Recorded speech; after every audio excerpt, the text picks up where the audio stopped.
Everything's all set up here, so I'm just going to go ahead and get started. As always, let me know if there's any sound or video issues.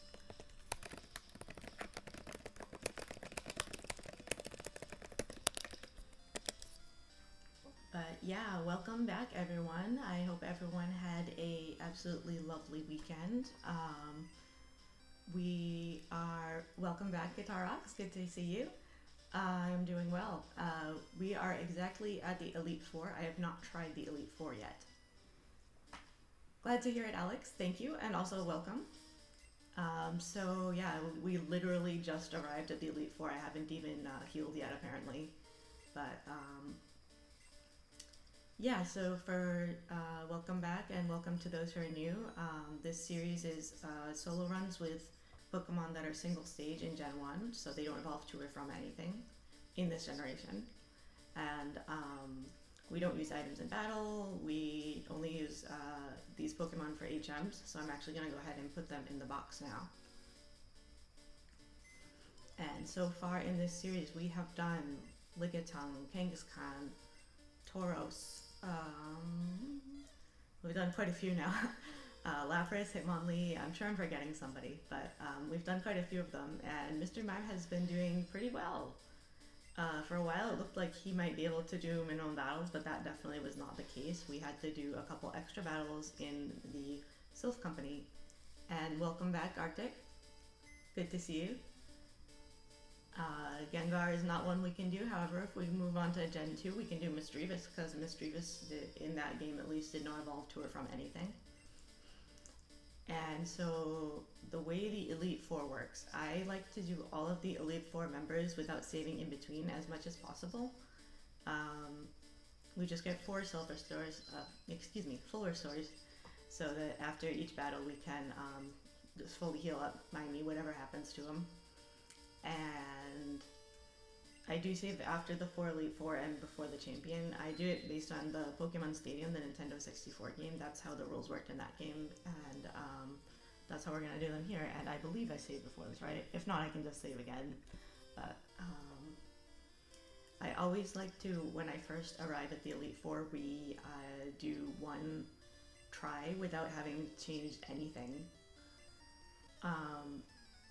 Yes, indeed, I said Mr. Mime is the starter. I believe I replaced Bulbasaur. I remember it was a little bit of a challenge to decide in these cases where there's not like a clear advantage. But in this case, I chose to replace Bulbasaur. Obviously, I didn't want my rival to have Bulbasaur because then he would be weak to psychic type moves. Oof, okay. Let's do the barrier first. I did not want to... I think then it was just choosing between the rival having Squirtle or Charizard, and due to the fact that Mr. Mime can learn Thunderbolt, I decided the rival should have Charmander. Even though by the end Charizard is also weak to Thunderbolt, but I don't know, it really was kind of a coin toss at that point, and it seemed to make more sense to do Charmander. Let's see, what do I want to do here? Let me just see how much damage Psychic does. Okay, I don't really know how much damage Psychic did because that was a critical hit, but seems okay so far. So that's, I can't tell if that would be a 2 or a 3 hit without that critical hit. This Cloyster has extremely high defense, so we always want to use special moves on him. Not that Mr. Mime had a physical move anyways, but yeah, this is not looking good for him without any kind of leveling up or doing anything. But let's just see how far we can get into Lorelei. Oh shoot, I should calculate that. So yeah, definitely I have less than a quarter of HP left. I believe you can't make a substitute if you have less than 1/4 of your HP remaining.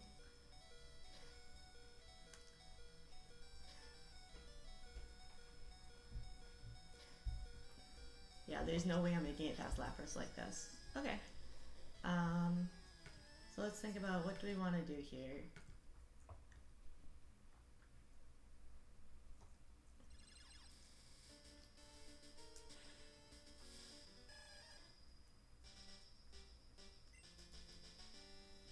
there is one glitch in these games called the badge boost glitch, which basically means that whenever you boost any one of your stats, or even if one of your stats is dropped, all of your stats increase. I can do a longer explanation if anyone's interested, but the basic thing is when you boost one stat, it boosts all of them, and even if the opponent lowers your stat, it also boosts all of your stats at the same time. Gotta love Gen 1 with all of those crazy things going on with it. But, so that is why we still want to have barrier. Also just in general because Mr. Mime doesn't have very good defenses. I'm gonna see what happens if I fully set up first on this Dugong. It's a little bit scary because this Dugong, was it Body Slam it had or Double Edge? I wasn't sure. I don't remember right now, but one of its physical moves was very strong. I can actually look up. It had Takedown, okay. So Takedown actually isn't that good of a move, but Mr. Mime's defense is just not good, so... Well, it helps if it miss. That's one of the reasons why Takedown is a terrible move. It has an accuracy of only 85%. So let's see if this goes a little bit more smoothly now that we have, wow, even, okay. So that was not a critical hit, but I still did more than half. I think that is the power of the glitch in action there. Every time I boosted my defense, it was also boosting my special. Wow, okay. Yeah, so setting up the 3 barriers really made a big difference on that one. I wonder if Psych, even being not very effective, it probably won't do more damage than Seismic Toss, but let's just see. Okay, it does that much. Actually, I mean the Seismic Toss was what, like a 4 or 5 hits? I think it is doing more damage than Seismic Toss.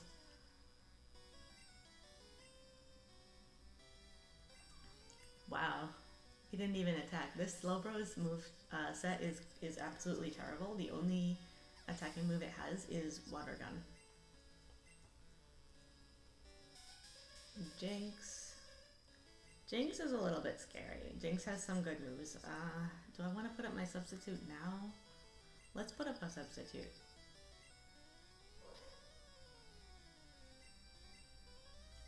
Perfect.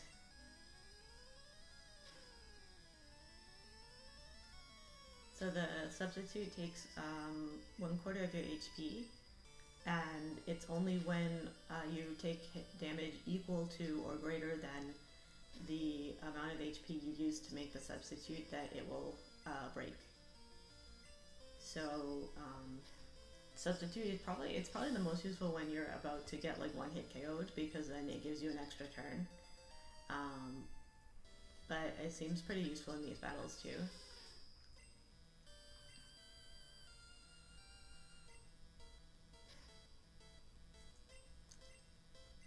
Wow, okay. So that's kind of scary. That Hydro Pump, if it hits. How about this Body Slam? Is it gonna break? Nice. Wow, okay. Maybe we can actually do this at this level. Let's see how much. Okay.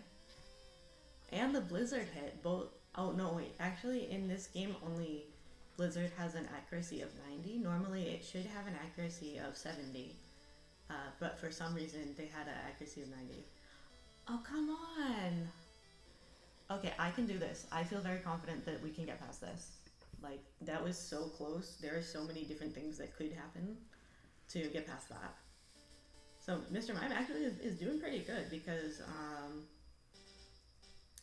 I can't imagine that we will have too much trouble.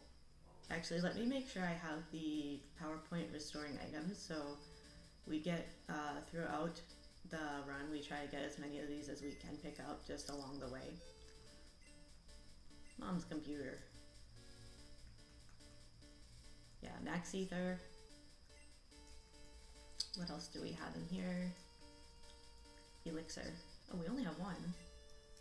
Usually we have 2. Is the other one already in my inventory? Anything else here?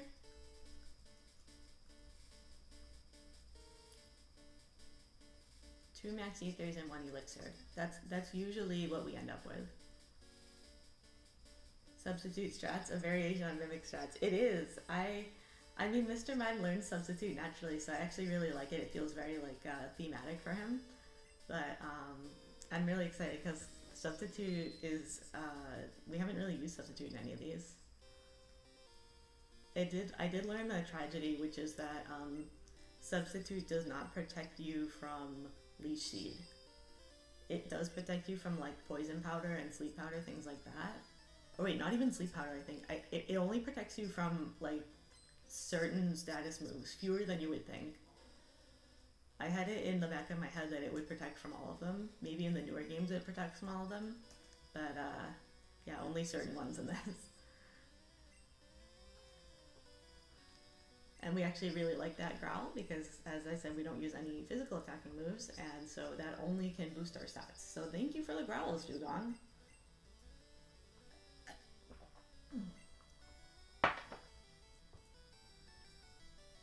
Wow, critical? Yeah.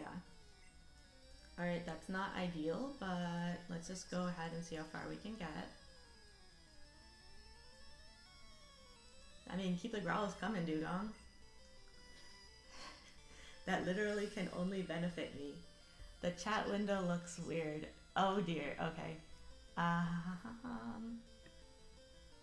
Oops. I'm trying to fix it. Does this look better? I had a comment that it previously was,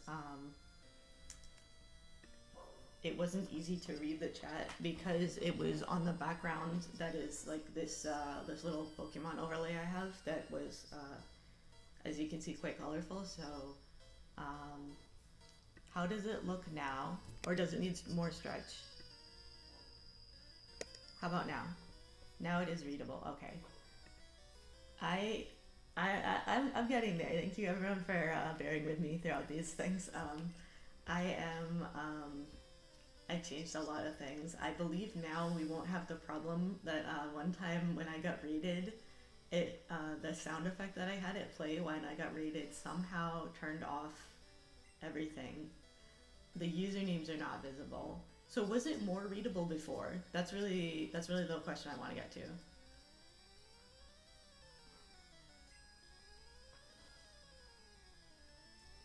Hi Boss Bailey, thank you for lurking. I can't believe Psychic is still doing more damage than that Seismic Toss. I feel very iffy on Seismic Toss. If it turns out we need to change the moveset, I'm pretty confident that Seismic Toss is going to be the one that should go. Yeah, we can only do one substitute at this HP level. Couldn't read anything before, now we can read the message and not the username. Oh dear, okay, yeah. Let me see, how about... Okay, maybe now? And look who's coming to say hello. You want to say hello? We've got the low energy music playing. Lucky we can't stop on this. Hello? Hello?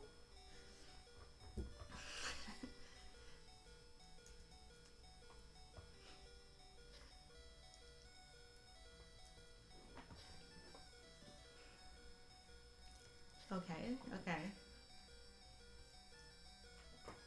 Yeah, I mean, I'm probably gonna go down this time, but let's just see. Yeah, that's probably gonna knock out my substitute, yep. Can we get past the Lapras? And there's my kitty. Hello? There he is, coming to say hello. Let me see, actually, can I turn the chair? And indeed, Farfetch is next. There's only actually a few we have left.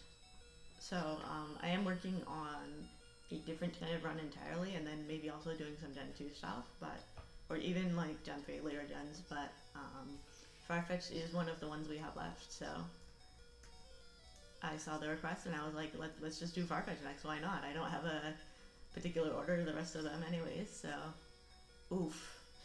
Okay, yeah, I'm done. We can get past this. I feel like we can get past this. We were very close. You want to say hello, buddy? Wait, where is he? Where is he? You want to say hello to the world? Okay, I'm gonna let him sit there. Actually, he seems comfortable there. I'm a little afraid about Farfetch'd, honestly. So Farfetch'd is still preferable to Tangela. Tangela is really scary, but Farfetch'd is. It's not gonna be as fast as Mr. Rhyme. I'll put it that way.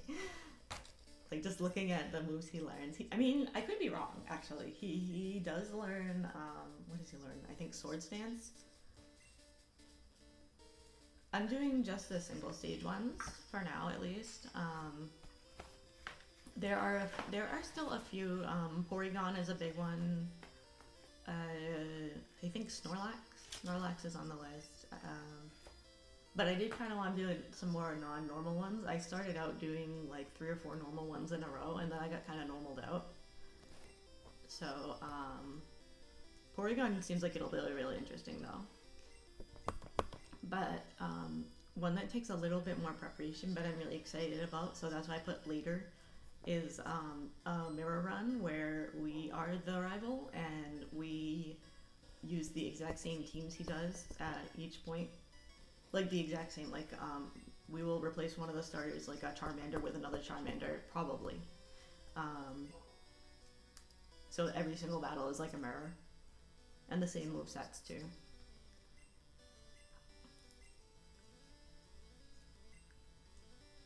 There is also, so Tangela is probably the worst single stage one, which is why I say it's kind of scary. It'll be funny in that like misery sense, but Tangela's first move for a very long time is, I believe it's called Constrict. It's a move that only has a base power of like, I want to say 10. It's really low, either like 10 or 20. It's one of the lowest base power moves in the whole game. And it doesn't have any like secondary effects or anything. It's not like Wrap. It doesn't like Paralyze. It's just like an extremely weak move that for some reason Tangela learns. And then, what else? Snorlax is exciting. Besides from being slow, I think Snorlax will be really good. Porygon would just be kind of a weird one because Porygon has like changes its type and stuff. So that one's kind of interesting.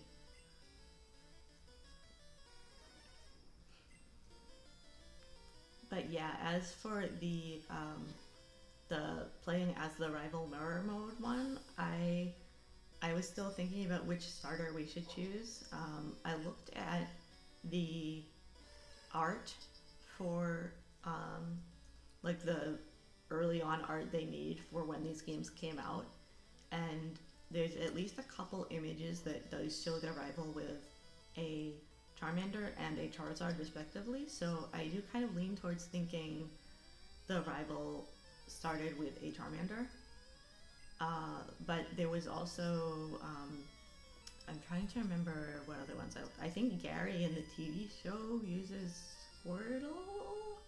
It was something that was not Charmander, so then there was really arguments to use all of them. But I'm leaning towards Charmander. The only reason I would not want to do Charmander is I'm not exactly quite sure how the rival beat. Like to actually be the same level as the rival is a little bit tricky. Like I don't know how the rival beat Brock at such a low level using Charmander. He does have like Pidgey and Rattata or whatever, but yeah, it's actually quite interesting. Another interesting roadblock we have a solution for now, but we notice the rival does not know any HM moves. So how did the rival get through, the entire Kanto region? So there's that. There's a lot of fun stuff in that.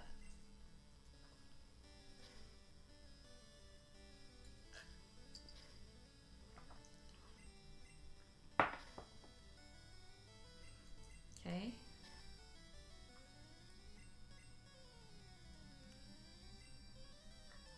Basically, I found ways around it. My first instinct was actually just to use walk through walls, and to just say that like the rival is not as stupid as Ash. He just, when he finds a tree, he literally just walks around the tree. Because I always thought it was funny in these games that like one single tree completely blocks your path from progressing. Oh, there goes my substitute.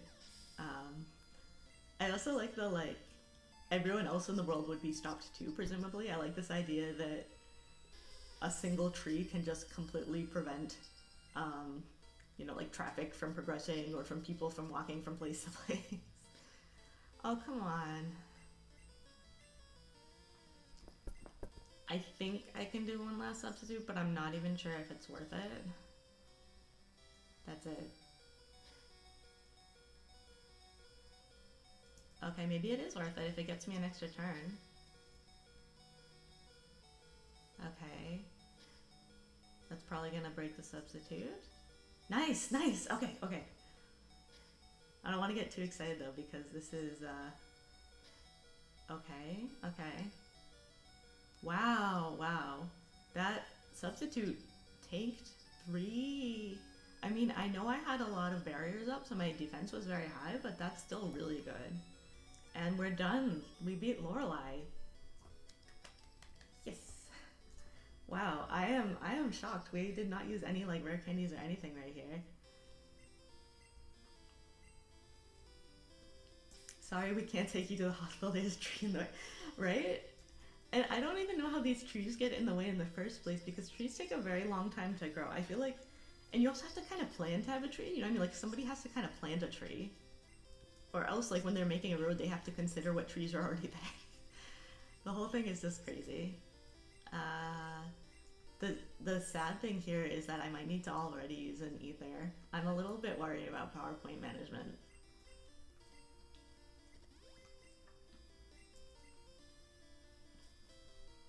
Typically the elixir is right before the champion battle, so we have one more. Actually, we have to think about how to do this with the PowerPoints, because if let me see, Agatha and Bruno both have 5 Pokemon, I believe. Let me double check. They both have 5 Pokemon, so if I use my Psychics on them, even if it's all one-hit KOs, I guess I have to use the... Wait a minute, maybe it's okay. If I use Psychics on them, as long as they're all one-hit KOs, then I can make it as far as Lance. Now Lance I'm actually pretty scared about because I don't really have a good strat in mind for Lance. We don't learn any ice moves. I believe we have the Thunderbolt TM in our back. I might have put it in the PC actually. But like Thunderbolt could only really help on Gyarados and Aerodactyl. But let's just see. Do I want to do my barriers again? I think these should be one-hit KOs. Especially because these guys are going to be weak to it. They have terrible special, so yeah, we should be okay. The only ever so slightly scary thing would be the Machamp, but I think we should one-hit KO the Machamp too. How quick yeah, those trees, I mean, they grow back pretty much instantly as long as you like enter a door. Giovanni tactically growing trees.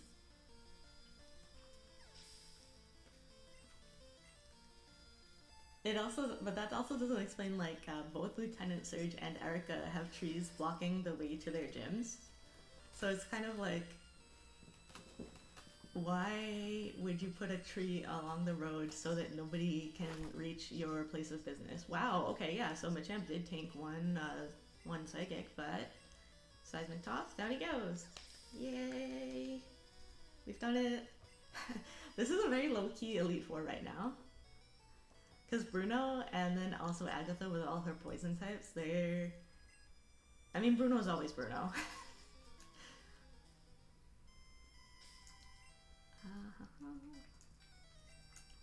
Full restore again. Here, I actually could see not being one-hit KOs on some of these, though. I should check and see, do I have the TMs on me? What TM is this? Sidewave. Fire Blast. I don't believe I can learn that, nor would I want to. Fissure. I might have put a Thunderbolt in the PC, and I might really regret that. But let's just see. Let's just see.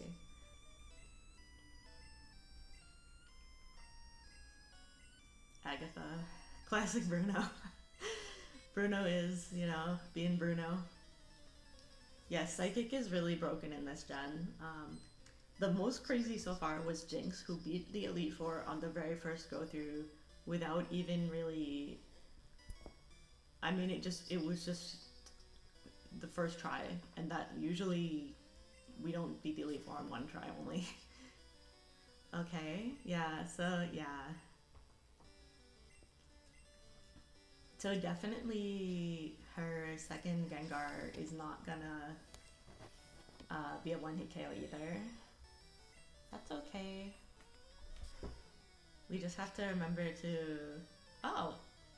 I wonder if that would have been a one-hit KO without the critical hit. Let's see the Hunters. They're unevolved, so it should be a little better. Oof. Just barely. Oh dear. Now we're asleep. Wake up, MIME, wake up! Super potion.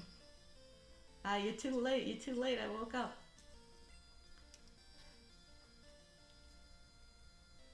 Oh no, confusion. Okay, good MIME, good.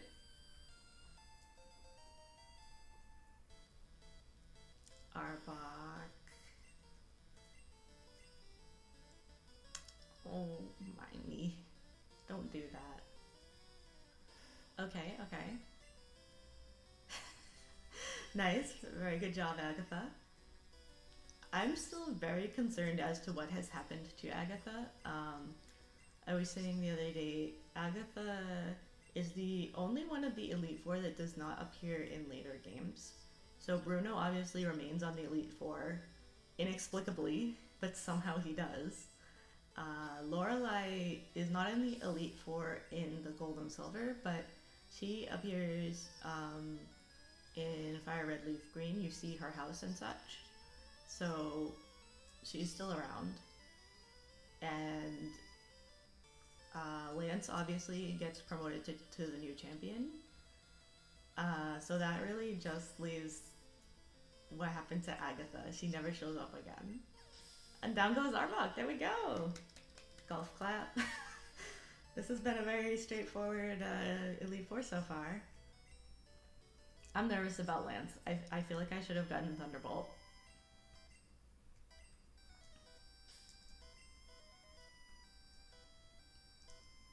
Agatha is also a ghost. Wow, we have a lot of consensus that Agatha is a ghost. I mean, but if she's a ghost, why doesn't her ghost show up again? I don't know. I'm very nervous about the fact that Agatha doesn't show up again. And we restore Psychic. Okay, Lance is gonna be tough. We don't really have a strat for Lance. Just kind of the same as with Lorelei, I guess, the barriers. But the question is, do I want to barrier up on his Gyarados? Maybe I should put the substitute up first. Because we're a psychic type, he will not, his dragons will not use agility on me, so they will actually attack me.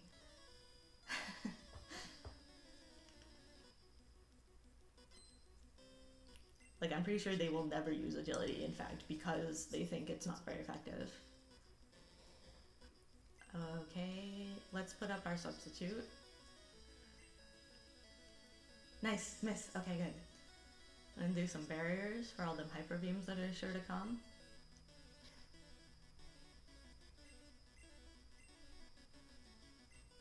Okay, that's fine. It's still, oh man, really? I mean, we still took less damage than if he had done... Okay. Wow, okay, yeah, this is not looking good. Okay, yeah, we're dead. Alright, let's get that Thunderbolt. It does mean that, actually Thunderbolt will be really good because we can use it against the Slowbro. What other TMs do we have in here? Which one is Thunderbolt? Is it 24? So other moves, Mr. M can learn. Bunch of fighting type moves. He can learn Solar Beam, not useful. Thunder, Thunder Wave, Mimic obviously. Thunderbolt is TM24. I think that's the right call here.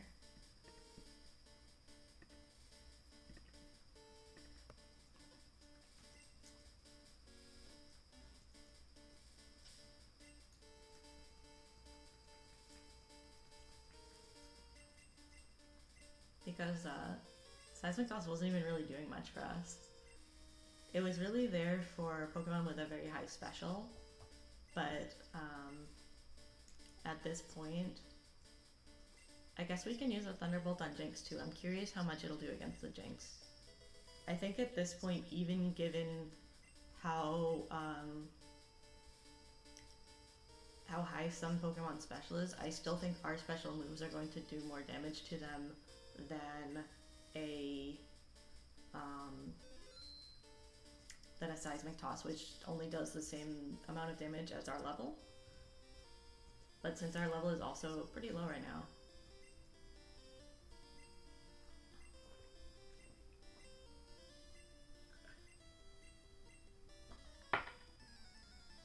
Ice Beam. He cannot learn Ice Beam, unfortunately. Ice Beam would be like definitely the go-to otherwise, but Mr. Mime, I don't know why he can learn Thunderbolt, but he cannot learn Ice Beam.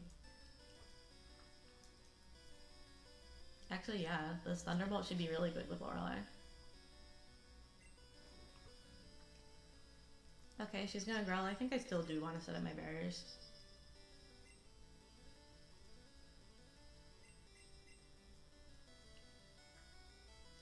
It's just hilarious to me that I like that she is using growl because it increases my stats. That never gets old to me, like just how weird this game is. I don't even know how anybody beat it back in the day with all this craziness going on. Yeah, I mean, Ice Beam is basically the, like, automatic kill button for Lance. But, it's kind of funny because usually... So there's two types of Pokemon, right? There's Pokemon that learn, moves that make no sense whatsoever, right? So a Rattata can learn Thunderbolt and Ice Beam and Blizzard and Thunder. And that's just... They just thought that a rat could do all these things. And then there's Pokemon that don't learn crazy moves, right? So like when we had Hitmonlee, he couldn't learn Ice Beam or Thunderbolt or anything like that, which made sense. But Mr. Mime is weird because he can learn Thunderbolt even though it doesn't make sense, but he cannot learn the Ice Beam. And I don't really know why that is the case.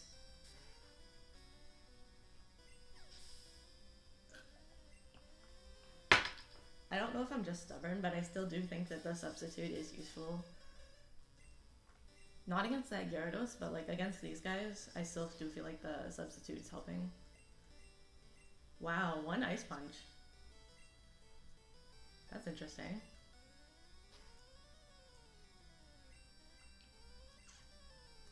I guess we should use Thunderbolt against Jinx. I feel like this battle, even this battle, is going much more smoothly now. I wonder why they decided to give Jinx Thrash. Like, Jinx doesn't strike me as a Pokemon that would thrash about. Right? You've got your Tauros or like a Gyarados. Those are Pokemon that you can picture like going on a rampage. Jinx was a fun run. I really liked doing the Jinx run. As was Lepers. Wow. Okay.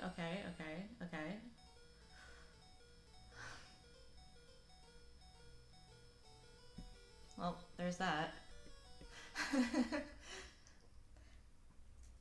A little refresher.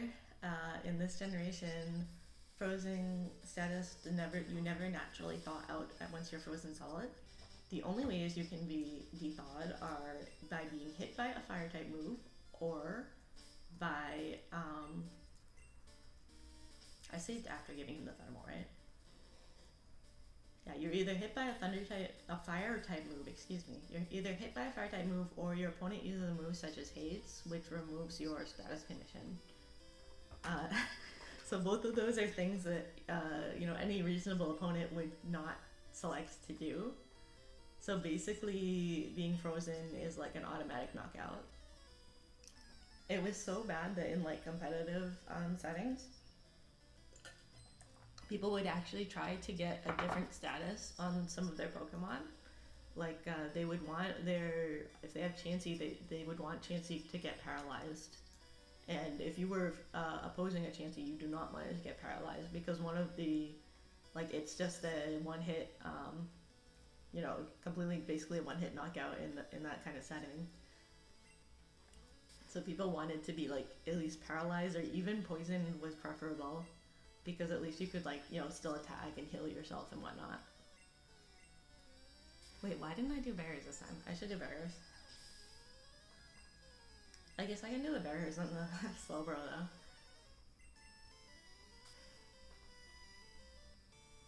Wow, actually I should use Psychic on him. So I guess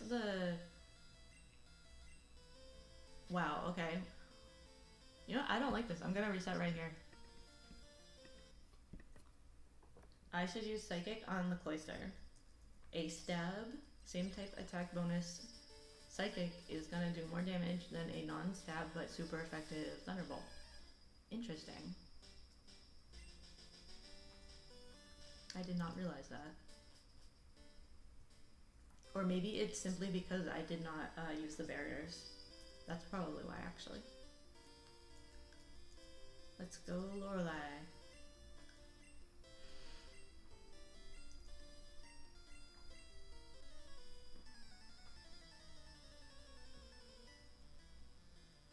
These are gonna be kind of funny because depending on if we have to redo these, Lorelei is gonna be a bit of an asshole, and then Lance I'm really worried about.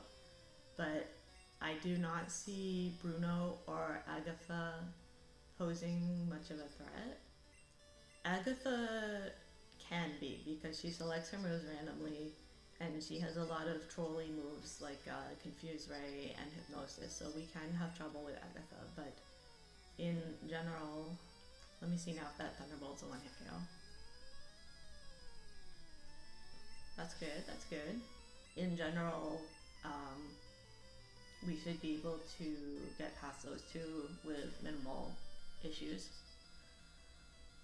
Okay.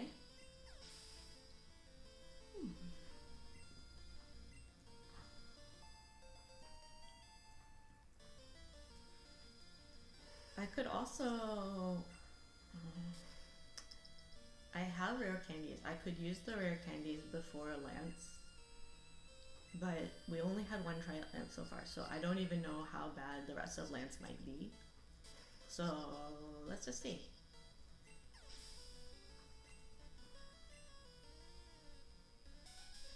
So is it faster to not even mess around with Substitute and just Thunderbolt this Jinx out? Okay, Paralysis is good. Let's see how much damage this does. I was at 128 and it brings me down to 84.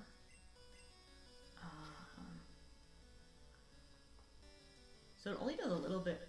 No, it actually does like about twice as much damage as I would have taken with the Substitute, but oh well, it's gone now.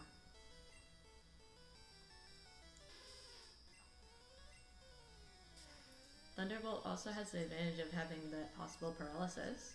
Cool. Nice! Alright. Here we go. And I didn't even use Psychic.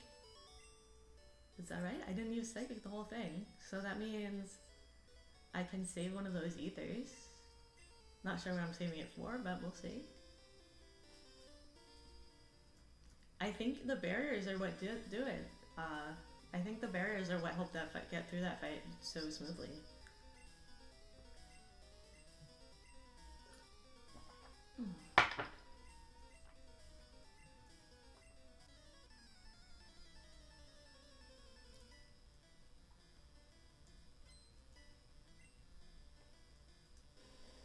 Hello, Onyx.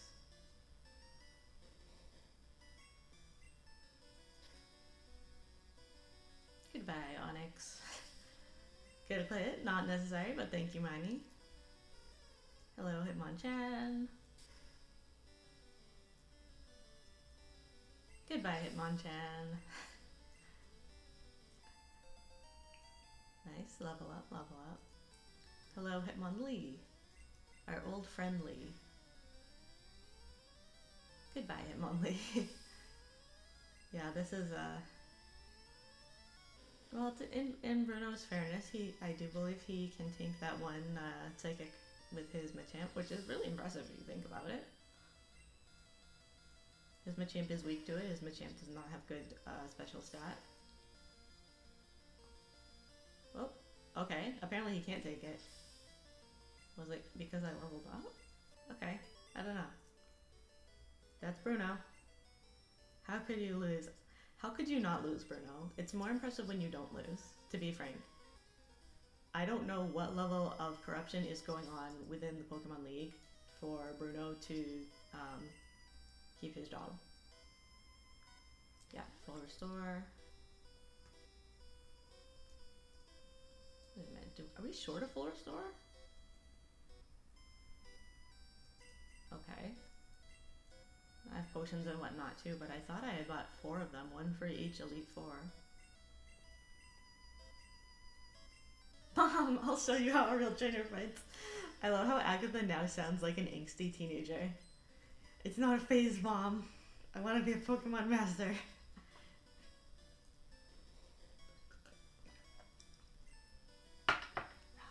So the question here is, do I want to do my barriers again? Because I'll lose my special, but I don't know. I'm afraid of risking letting the Gengar do something. Okay.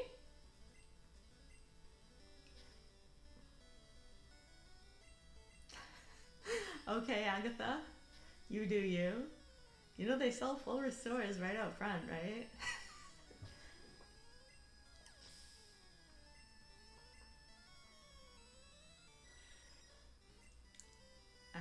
I'm gonna use the Thunderbolt here actually. I want to save my Psychics. Okay.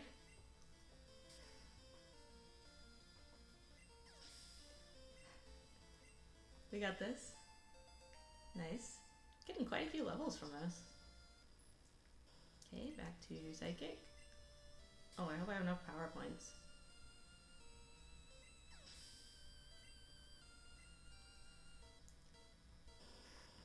Arbok. We should be fine. Down goes Arbok. Out comes Gengar. And not quite down goes Gengar. Now I'm confused. Don't like that. Come on, fight through it. Oh, okay. Okay, that's fine. Okay, now we really gotta fight through the confusion here. Yes, yes, yes, yes, yes, yes, yes. Nice. Good job, Mimey. Good job. I'm proud of you for stopping being confused. Oh ho, you're something special, child.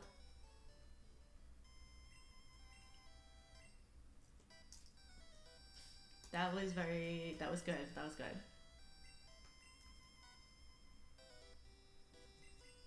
I mean, yeah, I guess I'll use these items.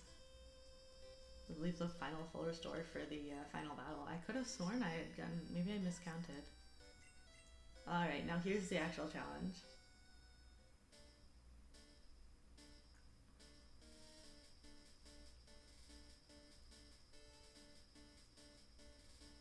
This one... Let's see how this goes. You're right, you're right. It started with a... I didn't even press A. Alright, alright. Alright, this is fine, this is fine. No big deal.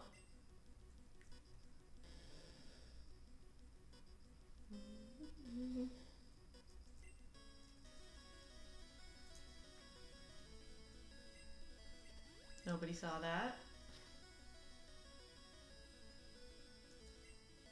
Of course I remembered to use my ether before the battle. Okay, I mean, if anything, it's a handicap, right? Because I spent one turn on the ether. But man. Alright, this Dragonair here. I'm gonna do my substitute and barriers, I guess. Shoot, that's gonna get rid of my thing right away. Okay. If they use Dragon Rage...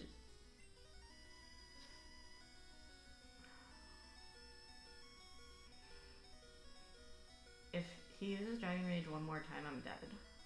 Why doesn't he use, like, Hyper Beams? How am I gonna do this? Okay.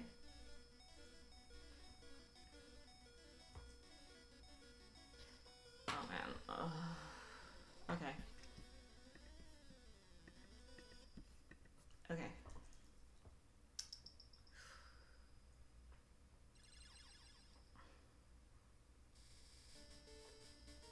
That's fine. That's fine. No big deal. I'm so like calm today. Guess I was really well rested on the weekend. I slept a lot this weekend. Now, definitely we have enough full restores now.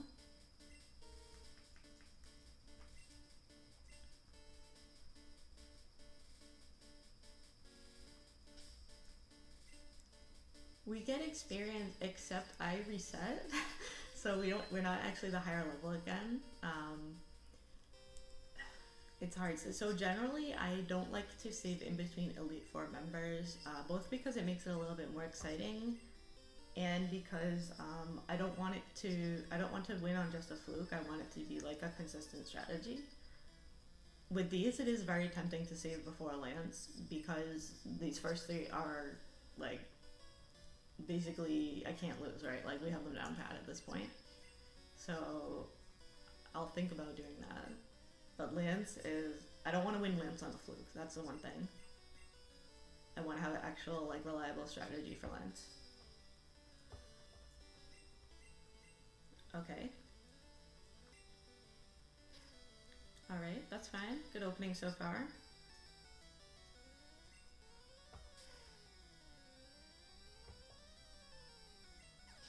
Yeah, this should be pretty straightforward.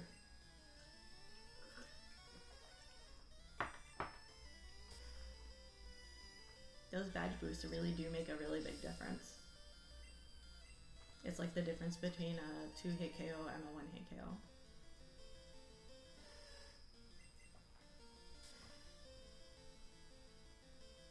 It's not Slowbro though. Slowbro's a tank.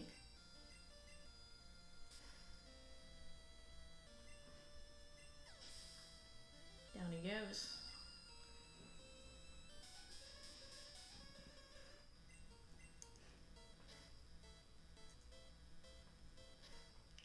Okay. Wow, okay. Oh, I'm paralyzed. The way substitutes work is actually extremely like complex and a little bit confusing. I looked it up on Bulbapedia during the previous section of this run. So there were things like you can't get poisoned by poison powder, but I believe you can get paralyzed by a thunder wave, but then you can't get paralyzed as like a side effect of wow, okay, wow. Maybe Lorelei isn't consistent yet.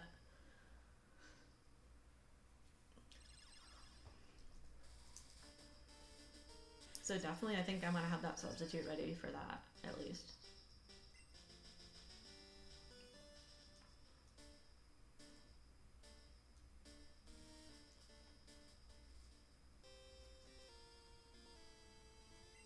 Welcome to Pokemon League. It's always interesting to me when they choose these Elite Four members and they give them specializations, but then the specializations are types that are not very prevalent. So like with Lorelei, I think short of Articuno, I believe she uses every ice type Pokemon in the game, but she also has that Slowbro, right?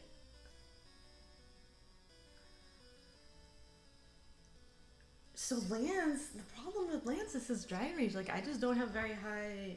I don't have very high HP. You know, there's one other thing we can try, using those rare candies. Because those aren't extra battles, technically. And it might make it the difference between how many, like, Dragon Rages we can survive. But I would need an HP of more than 160 to survive an entire Dragon Rage. So I don't know how high Mr. Mime's HP is gonna get.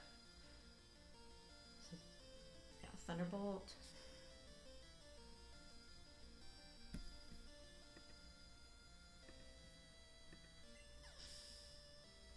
Alright. That's one down. Cloister time. Cloister time has ended.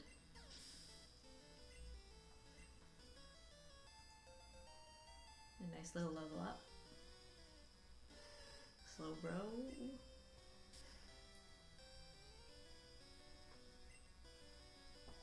Cool. I like Growl.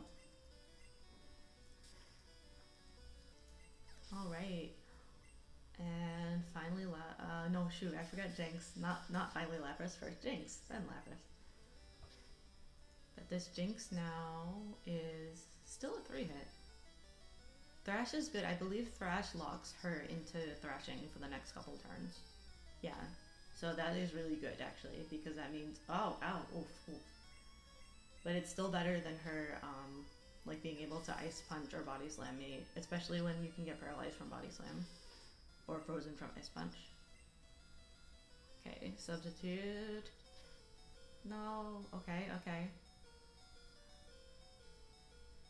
Alright, I just gotta YOLO this. Not much else I can do here. Oh, jeez. Okay, so Lorelei is not consistent. Let's just try adding a rare candy. Or 2. How many do I have in my inventory? Usually I end up with about 5. But we had to use some in the middle, so...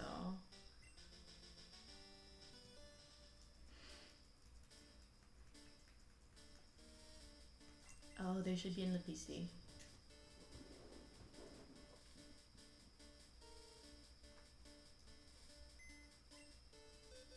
Nope, that's the wrong PC.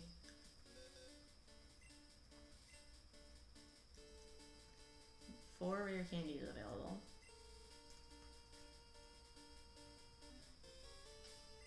Nope. Okay. Got our full restores.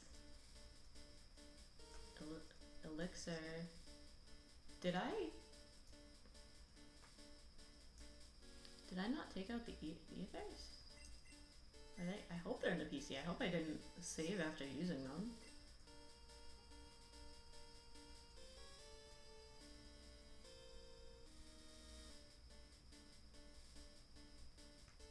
Oh my goodness, I might have saved after one of the runs where...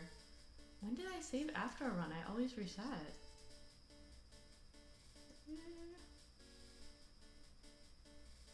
Okay. Well, we have an elixir. If it gets bad, I can look up locations of more. Actually, let me go ahead and open that page. Hidden items in red, blue, yellow. They're almost all hidden items, the ethers and whatnot.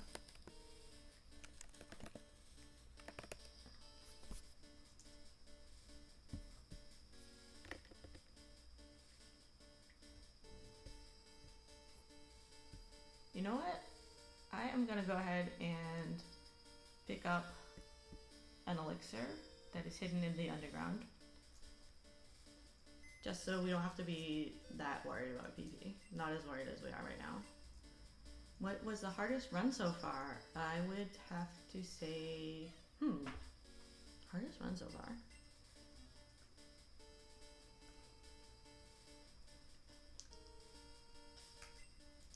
I think I might just be like too optimistic. I'm used to thinking of them in like terms of how smoothly a lot of them went, but let me think.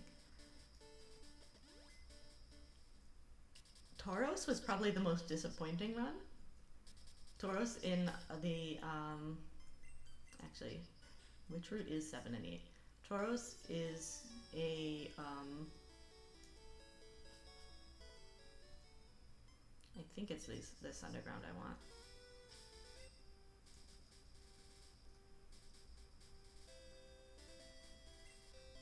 Tauros is in the competitive of Gen 1 a very strong Pokemon. Most teams would have it. Can I get through here without cut? But he actually struggled quite a bit at the Elite Four, and so that was kind of a disappointment, I guess. He wasn't bad, but it was, when I had expected something better, it was kind of surprising to me. Right, so it's somewhere along the floor here. This is why I don't normally do these during the playthrough, because this corridor does not have any... There it is! There's no like way to tell at what part of the corridor you're in, so you just have to kind of keep going. A lot of these single stage Pokemon though, they're pretty solid, so I definitely anticipate Tangela being the worst. Tangela or Onyx. I'm trying to think. There were parts of each of there were parts of like the beginning of Jinx was really bad because Jinx starts with really terrible moves, but then Jinx got way better in the end. So all of them had like parts that were harder and parts that were easier. I think the 1 elixir should be good.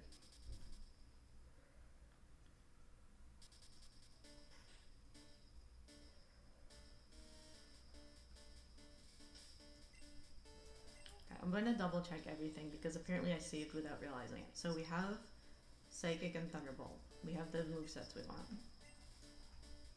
We have plenty of full restores. And 2 elixirs, which should be plenty.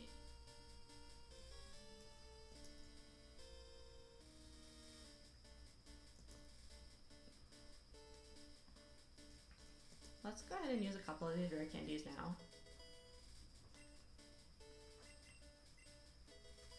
Then maybe use a couple more before Lance. Just try to make Lorelei a little bit more consistent. Like obviously we can beat Lorelei, it's just a question of how consistent is Lorelei.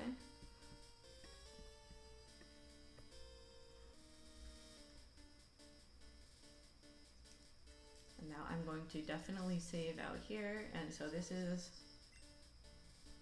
We are now at level 55, and we have the moveset we want. Actually, if Substitute ends up not being useful, I might want to replace it with something, but I'm not sure what.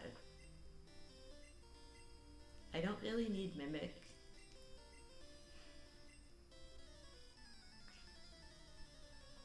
The thing is, his moveset doesn't have that many great options in terms of TM moves. He learns a lot of fighting type moves that are obviously just completely wasted on a psychic type and a special attacker. Cool, cool.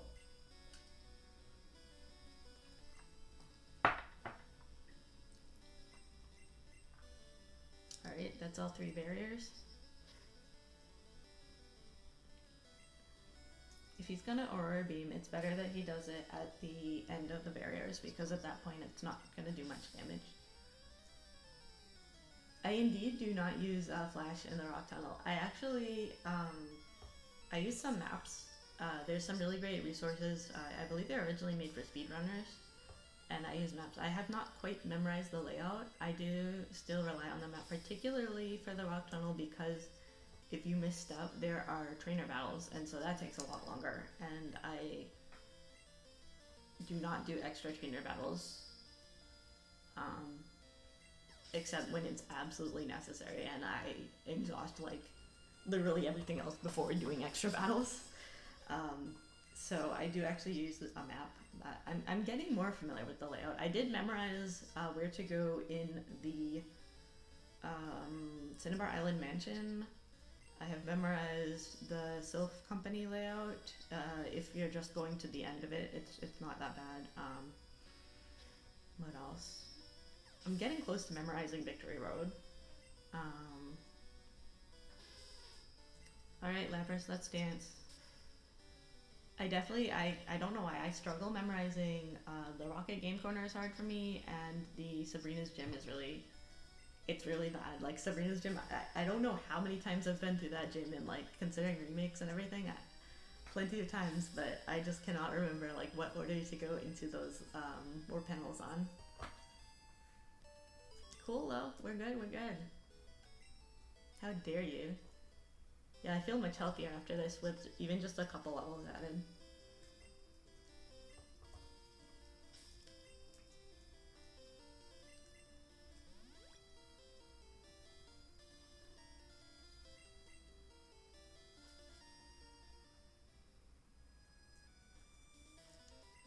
Let's see how goes Bruno. Who am I kidding? Bruno's gonna be no problem. Mom! Mom is one of the funnier names I've chosen for one of these, I think. It's hilarious to me, like, to watch the Elite Four call the character Mom. Alright, let's just kind of blow right through here.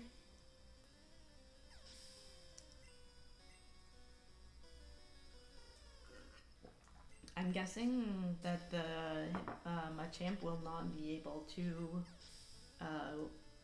withstand a Psychic anymore now that we're a couple levels higher. But he could prove me wrong, but I think it should be a one-hit KO at this point. I think this should be a straight sweep.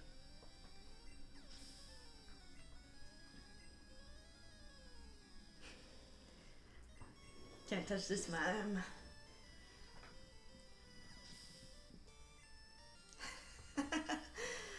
How many times do we have to? Exactly.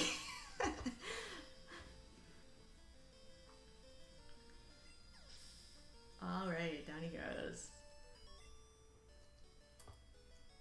Why? Your job? Was your job just getting me an extra level or so when you get in between the battles? Yeah, that was a sweep. I don't even need to heal. This is great. Classic Bruno. Maybe this was a little smoother too. Maybe, Mom! Maybe this time we will not, I don't know. Maybe we can do a one hit on the Gengar? Maybe?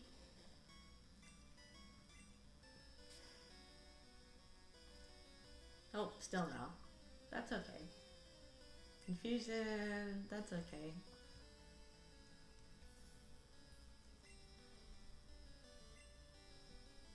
That's okay. That's okay. You can break through it, Mimey. I believe in you. Nice.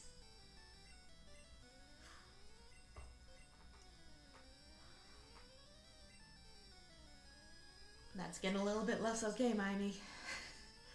Getting a little bit less okay.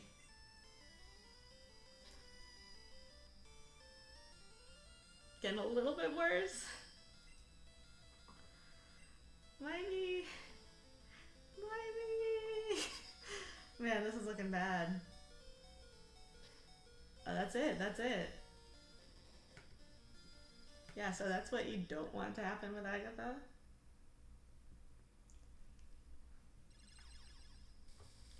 So let's see. So her Gengar, I mean, it really just got one hit in, and that was enough for it to run with it. That was impressive, Agatha.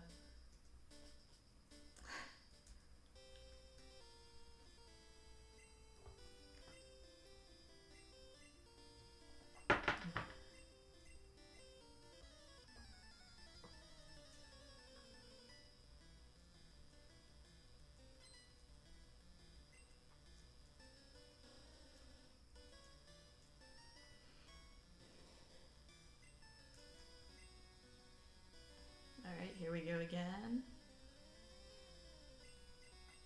Growl is cool. Thanks for the growls. Always appreciate it.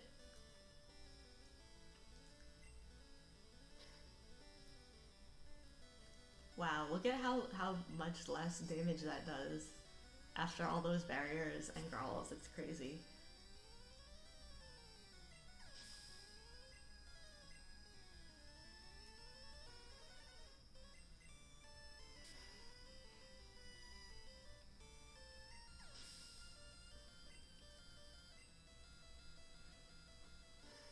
Did you guys know? I just learned this recently. A Pokemon from Generation 1, if traded to Generation 2, can be shiny in Generation 2.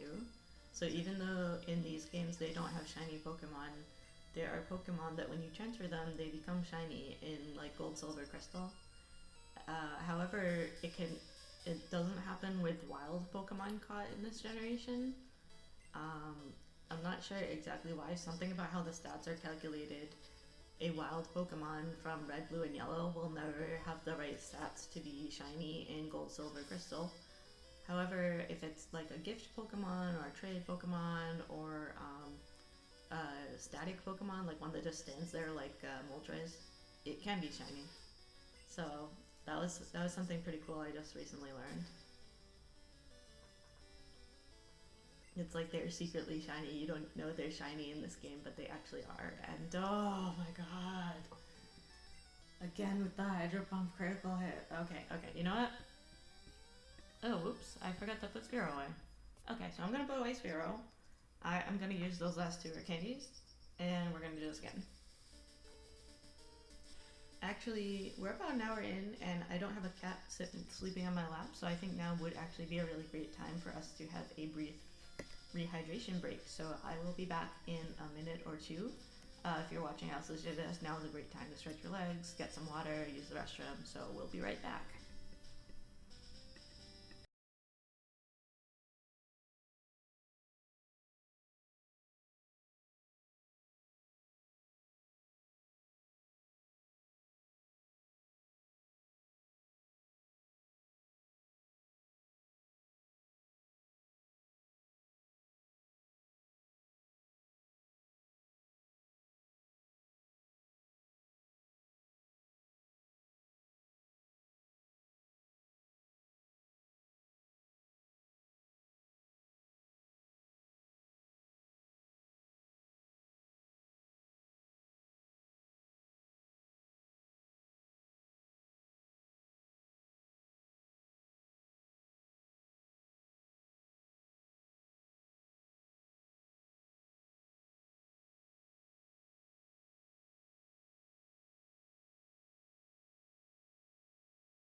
Hello, welcome back everyone. We are back. Now let's go ahead and, let me see, what did we want to do? We wanted to put away Spearow and try with a couple more rare candies.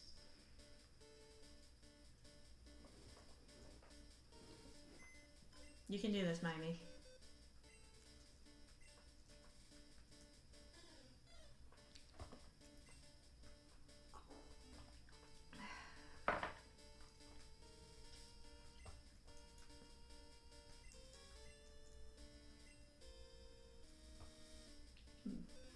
I can eat this. For snack today I have this very interesting product called lychee jelly. Lychee is a kind of tropical fruit, and it looks kind of weird, right? It's just like, it's like jelly, but it's like a shot of jelly. They actually suggest you just down it in one thing, but I usually still take bits of it. But it tastes great. It's got some coconut flavor too. Have I considered not like the Buzz Run? Yes. Magmar vs. Electrica Buzz is also in planning. Where are those rare candies? That also requires a little bit of setup. Possibly I will be doing it with another streamer, but we are not fully settled on all the details of that. But Electabuzz versus Magmar is definitely one I'm very interested in, and one that will sooner or later be done.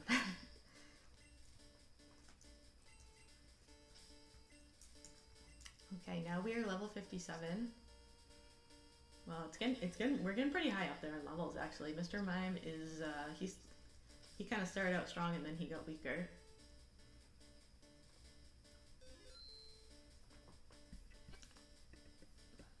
Let me just. Okay, all right. I saved, right? I think I just saved literally.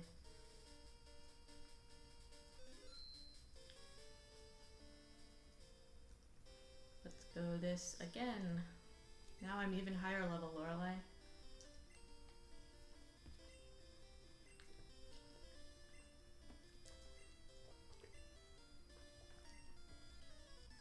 I really like lychee fruit. I used to live in a country where they grow it. It's you need, I think, I'm not sure if it's tropical or semi-tropical. Like there's those categorizations of different climates, but you need a lot warmer climate. And it is like, it's really sweet and light. My favorite fruit still has to be mango. Gotta go with the mango.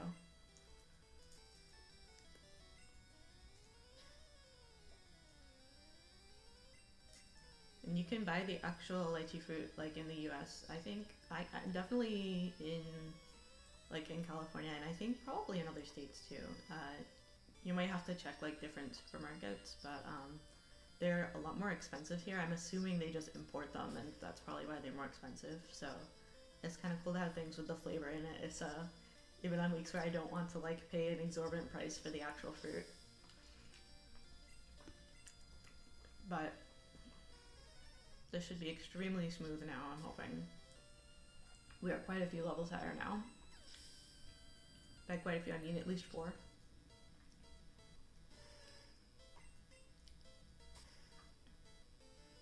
Come on, come on. Yeah, okay, okay, this is really smooth now. I wonder how Agatha will be. This is probably still gonna be at least 2, if not 3. Oh, oh, oh. Wow, okay, it's a 2-hit KO, but okay, that was the worst move she can use. That was the worst outcome she can do. Why you gotta be like that, Jinx? I thought we were friends, Jinx. I took you through Kanto, Jinx. I guess it's not my Jinx, this is Lorelei's Jinx, so this particular Jinx does not have any camaraderie with me. Oh no, oh no. Okay, okay, okay. Okay, okay. Wow, wow, wow. Good job, Mimey. That was impressive.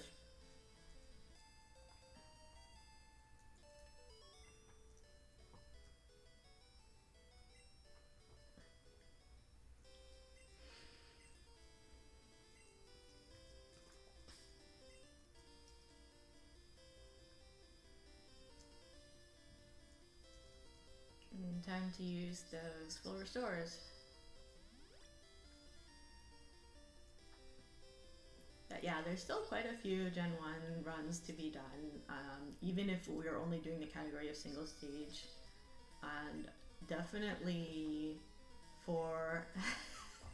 I don't know if I can handle this Bruno battle, you guys. I mean, you know, he's been training.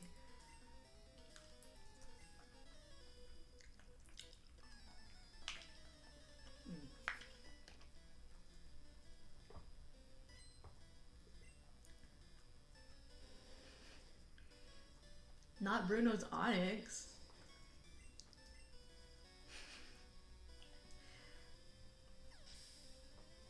What was I had an unfinished thought just now. Right, for future runs, in general, I'm a really big fan of like these oddball Pokemon, like Mr. Mime and Lickitung, and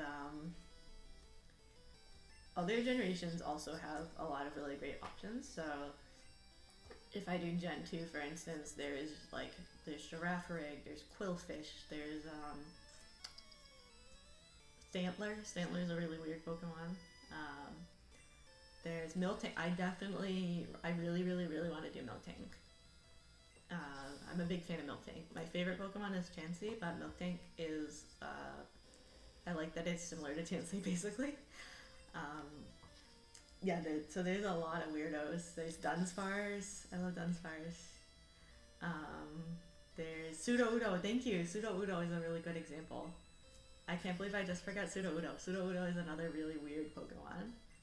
The funniest thing is, even though its whole gimmick is that it's supposed to like, oh, you think it's grass type and then it's rock type. Also, bye-bye, Bruno. But the funny thing is, even though that's the whole gimmick involving Pseudo-Udo, I still forget sometimes. Unknown run. Unknown. So, I mean, Unknown can use any type of move, right? So I guess the question is, how do I want to just randomly have, not... Yeah, I don't need to... I mean, do I want to use... No, I will save it for later. Ooh, Baby Run is very tempting. Baby Run... I really like the idea. But I mean, I guess the question is, do I want to do... Like, a full team of babies is... In some ways, full team runs are harder because you have to, like, train several equally. But in the other ways, like one Happiny against the Elite Four would be really interesting. Because there's actually a pretty good variety of babies if you think about it. There's like Elekid, Magby, Mantike. I always forget Mantike. What else? Like, there's Tyrogue. I think there's definitely more like Chingling. There's more babies than that could fit on team. So that would also be... I would have to choose which ones I want to use, and hopefully this is gonna go smoothly, please. Okay, cool. But that was a critical hit. Azurill. Azurill is so strange because Azurill, why not? Oh my gosh, why not? Why not just has the same moves as Wobbuffet, right? It has that same, like, complete troll moveset, is that right? Or does it have something different?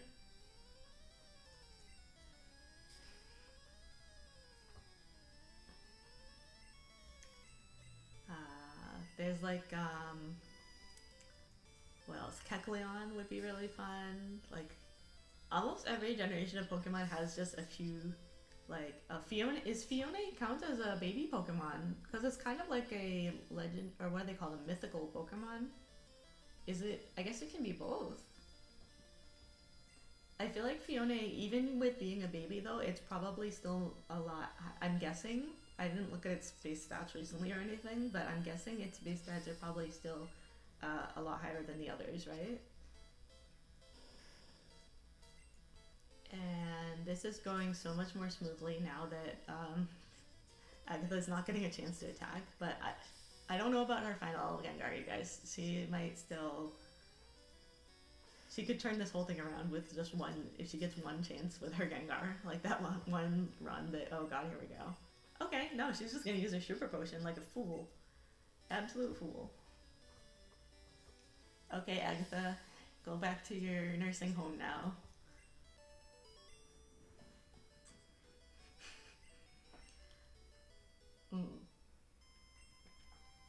I really like Why Not. I like its design a lot. Oops, didn't need to doctor again. What else is there? Spinda is a kind of single weirdo. There's a lot of like, I don't know. I feel like when they don't get evolutions and they're not naturally very strong. They just get kind of like forgotten by time. And I still don't need to heal, and I can just go ahead and use one elixir here. And oh boy, here comes Lance.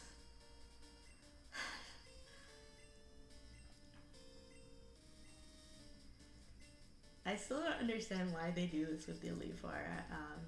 They have a type that's extremely rare, and then they make an Elite Four member have that type. So, like, literally, there's not enough dragons for him to have a full team.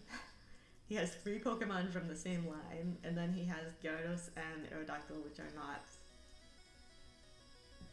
So I forget. Do I want to do my barriers here? I heard about you, Mom. I love it. I love it when they're calling my character Mom. Maybe I should just get rid of it. Like, I can only take so many Dragon Rages, so I don't really have time to... Okay, cool. It is a good final boss typing, but I don't know why they only made 3 Dragon type Pokemon and they're all related to each other. Nice. Okay, yeah, those barriers helped so much. Okay. And Psychic. Okay, cool. Oh, you know what? They don't resist. I'm so used to the dragons, like, either you have ice, which is super effective against it, or they resist, right? Like, they resist electric, they resist fire, they resist water, but I guess they don't resist psychic. That's good to know. Oh man, really? I mean, at least he has hyper potions and not super potions. Wow, okay, so that was arranged. Okay, wow. Now I almost feel like I'm too high level, because, like, look at this. This is still gonna be fun, though. Aerodactyl is usually the scariest. Wow. Good job, MIME. Way to go. Whew, okay. As I was saying, Aerodactyl is usually the scariest of his Pokemon, but not if that happens. And, yeah, how about Dragonite, though? I don't want to... That's a lot of critical hits. Good job, buddy. Come on, barriers. Yes. Super clutch critical hits. I totally agree. And, wow, okay, down you go. Maybe... Was... Just two levels was that big of a difference. Oh my goodness, look at that. Well, anyway, you know what? If the next one is Farfetch is not going to be this easy, so whatever, I'll take it. that was really crazy. I mean, the Hyper Beam, yeah, like, even though it's Hyper Beam, at that point, when I have, like, 3 barriers up, it is true that the defense is super high.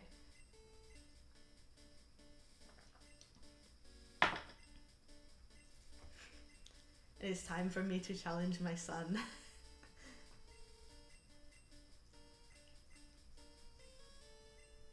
Thank you for reminding me about the elixir.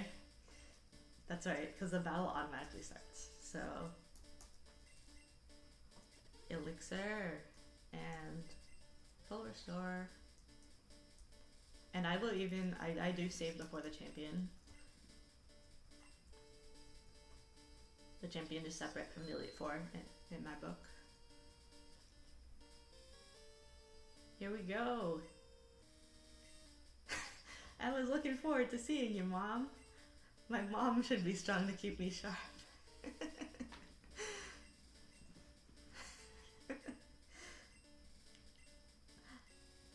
Mom, do you know what that means? I'm the most powerful trainer in the world. We'll see, son. We'll see. Ooh. Champion battle time. For those who don't know, the animations will be turned on automatically for this battle. In case you're wondering why the animations are back on, that is why. I like the final battle music. Maybe because I hear it you hear it so rarely. You only hear it for this one battle. Let's go ahead and barrier up. Okay, I mean, the barrier doesn't do much on that Pidgeot.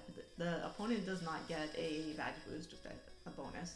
Even though he has the book badges, so I guess technically he should, but he does not.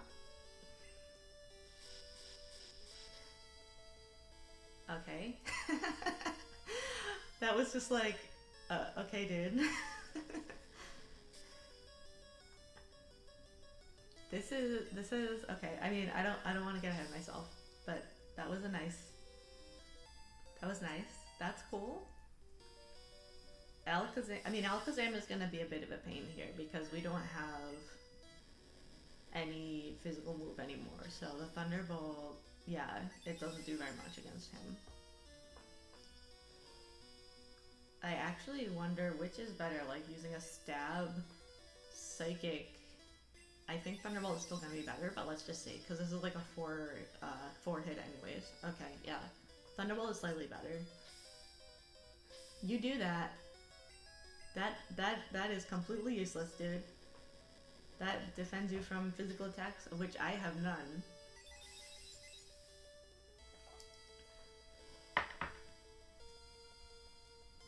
Wow, okay. That was not great.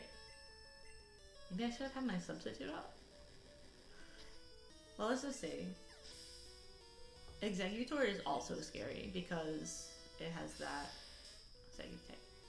Can I even make a substitute here? I don't think I can. I think I just have to go through and see what happens. Yeah, that critical hit was brutal. Because it ignores all of these badge boosts, I believe. So it just does more damage. Unclutch crit. I mean, clutch on the behalf on his part. Yeah, so like here we have to use psychic. There's nothing else we can do. Maybe I should just get rid of the substitute. I don't know. I think I'll use substitute next time. Maybe even set it up well up till on Pidgeot, because Pidgeot can't do much. Okay. This is, how many psychics are we gonna need here? I'm gonna run out of PowerPoints. Okay. That, okay.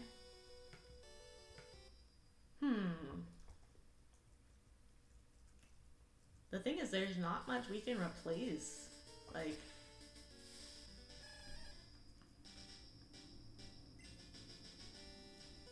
I mean, let me...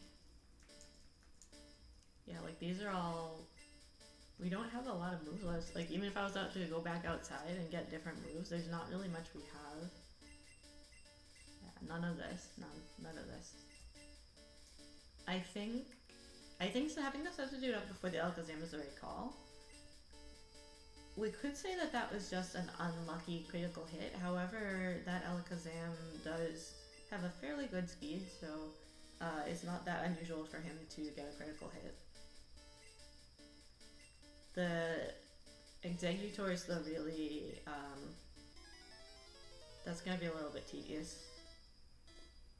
I'm still thinking about if there's something else I can do about Executor. He can't do much to me, so that's good, but I don't want to run out of PowerPoints. Okay, barriers first. He is just tanky, but I have to get, I mean, at least we have the Thunderbolt for... Well, the thing with the barrier, though, is that it increases my defense by 2 stages. So the unfortunate thing about that is it does mean that I can only use it 3 times. Unless the opponent lowers my defense, which, you know, we could mess around with when the Rhydon is out, because he has 2 moves that lower defense. So we could wait for him to lower defense, and then I could use barrier again to get more badge boosts. I don't know if there's a limit, because the badge boosts are not supposed to happen that way, so maybe that's the right call. Yeah, down goes Pidgeot. I level up. Out comes Alakazam. Let's go ahead and substitute here. Apparently that's what a substitute sounds like.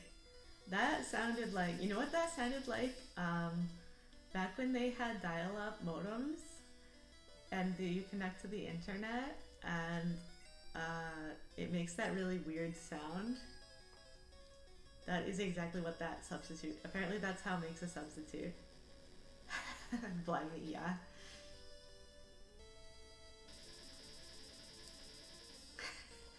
Yeah, I may have dated myself there. I mean, I was pretty small when I heard that sound, but I was alive to hear that sound. But yeah, that is a that is fax machines too. I mean, I haven't seen a fax machine in general. Actually, I've never really used a fax machine. I've seen them, but okay. That's exactly the sound. I swear to God.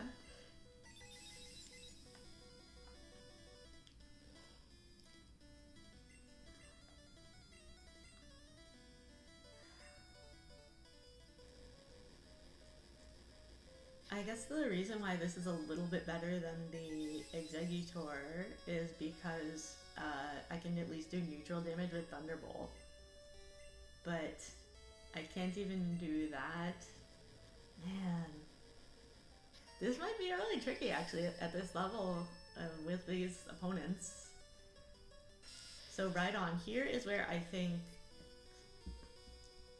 I can try to get him to use Leer more. Yeah, so that'll happen normally.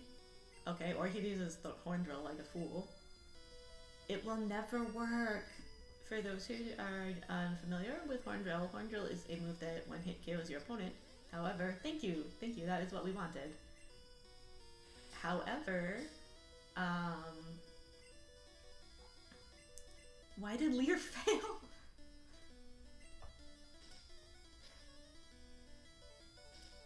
What was I saying about Horn Drill? You have to be faster than your opponent for it to work. So his Horn Drill will never kill me. The only thing he can do to attack me is that Fairy attack. Come on, Leer. Oh man, but if he just attacks, then I can't really do much. This is interesting. Okay, this is interesting. Right, you know, I don't want to wait around for him to attack me again. Let me just see if that helped. I was able to get one additional defense up, which means I was able to get 2 additional badge boosts in. Psychic can give the special drop on Executor, that is a very good point. So let's get the special drop. Come on. No.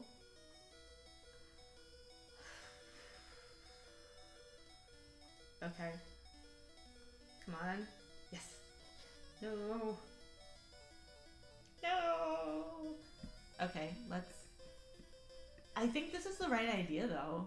Like, I just need him to not use that Fury attack. So he has a 50% chance, because I'm pretty sure he will select moves randomly with his Rhydon, considering that he does not have a move that is super effective or not very effective. So I have to imagine his Rhydon will just select moves randomly.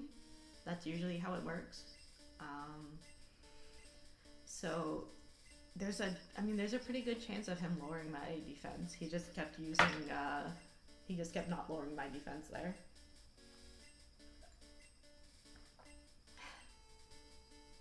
Sun is too strong.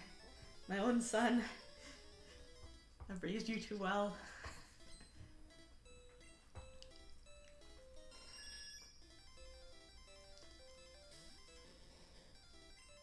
Alright. Barrier time.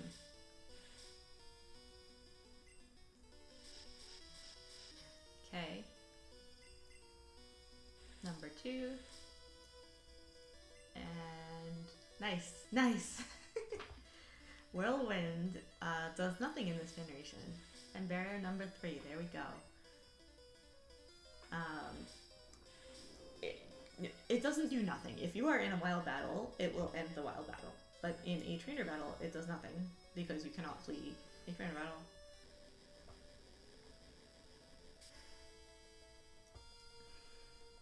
What I'm also wondering is, does he always send them out in the same order? I believe so. It seems like he's always sending out the Alakazam next.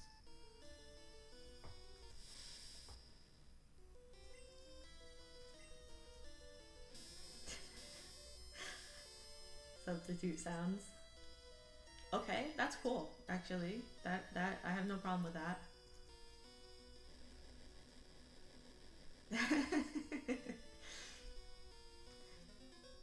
Oh dear. We might get trapped in this thing also. The if he starts recovering.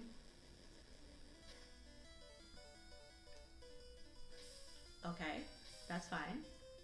Yeah, so in later games, yeah, Whirlwind will allow you to switch your Pokemon, or it will force your opponent to switch Pokemon, rather. Whew, okay, cool, cool. Alright. But in this one, it doesn't even force me to switch Pokemon. Like, even if I had other Pokemon, Whirlwind would still have no effect. It just does not do anything.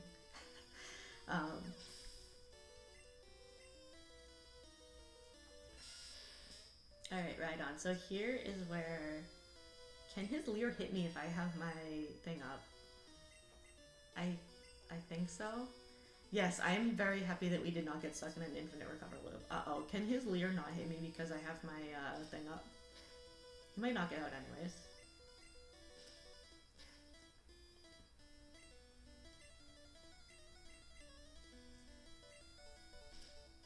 Okay. I believe his Alakazam, all of its moves are psychic type, so he doesn't prefer any move. It is possible to get into a situation where he keeps healing every turn. Why? Don't fail your tail whips, dude. There we go. Look at that. I'm so intimidated right now. Your Rhydon's tail whip was so scary, my defenses went down. Oh my goodness, I don't know what to do, you guys. He keeps whipping at his tail. Look at that. Look at how menacing it is. I mean, he wiggles back and forth and it makes a sound. Whoop, whoop, whoop, whoop, whoop. It makes a very cute sound, actually.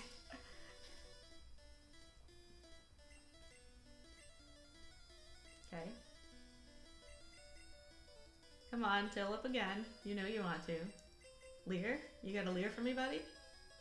No, no. I'm gonna run out of barriers. No, come on. Leer.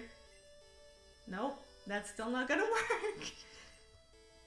Oh, okay. You know what? I don't want to take too much damage here. I got a good, like, what was that, 3 or 4 bonus boosts in there, so let's just hope that makes enough of a difference. I don't know if there's, like, a cap on that. It's a boost that's not supposed to be happening to begin with, so I'd be inclined to think there isn't, but you never know with these games. They're really weird. Okay. Drop psychic, drop psychic.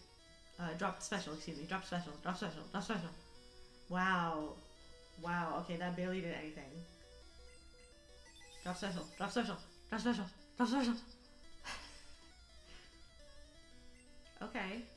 I mean, I guess we're past the Executor.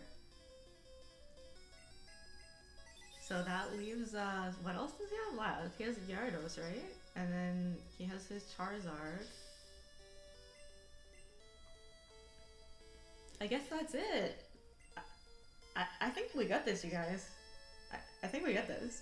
Because, like, Thunderbolt here, obviously. And then comes Charizard. It was really the Alakazam and the Executor. Throughout this whole run, those were the worst ones. Nice. Also a little level up there. And yeah, it's just Charizard. And despite my best efforts to find something that he could resist, that was the best I could do was this Charizard. Alright, alright. Okay, okay, okay, okay. Rage is a terrible, terrible move. And... yes! Alright. Victory music? Yeah! Oh yeah, oh yeah, oh yeah, we did it. We beat the rival. Or we beat our son, I guess. Yeah, you tried hard, son, but you know what you didn't have? You didn't have, like, the most terrifying clown Pokemon that exists. Wow, okay, so this was interesting. This was very interesting. I love Professor Oak saying mom. Mom does know best. Oh man, I wasn't sure. I thought maybe this would take up the whole session today. So that was actually... It was kind of tricky. It was moderately tricky, but I don't know. I mean, that's it for this. Like, I'm glad I have the next one already like queued up and ready. Although I haven't thought yet about what I want to do for names in that one, so we can all be thinking about that during the credits and whatnot. Like, what do I want to name? If the next one is Farfetch, what do I want to name the Farfetch? What do I want to name myself? What do I want to name the Rebel? Still thinking about that. But yeah, let's just enjoy this beautiful ending scene here. Mom knows best. Mom! Mom is just everybody's mom. Ash's mom is Mom, come with me. Alright. Alright, Alex, thank you for joining. Have a good rest of your day. Thanks for lurking too.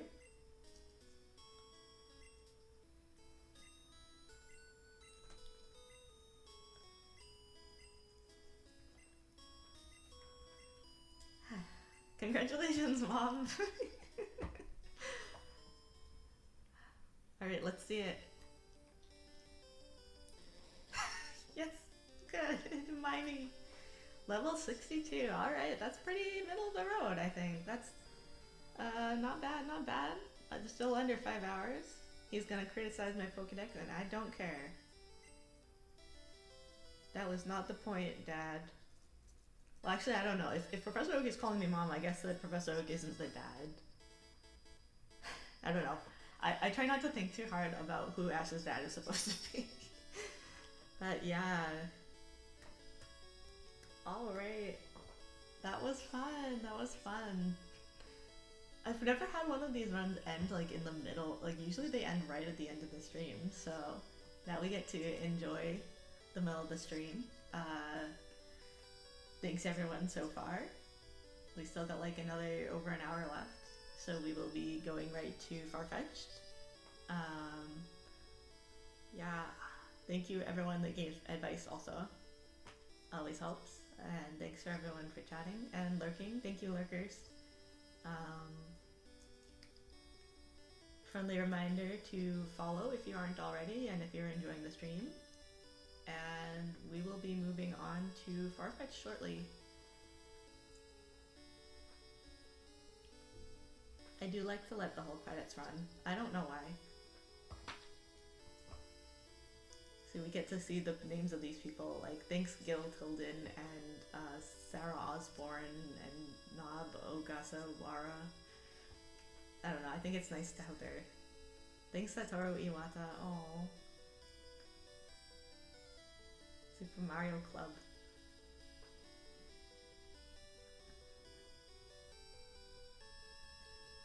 $19.95 and 98. Wow. Alright, I'm just gonna BRB for a second while I queue up the next game. It'll be very quick now, so hang on.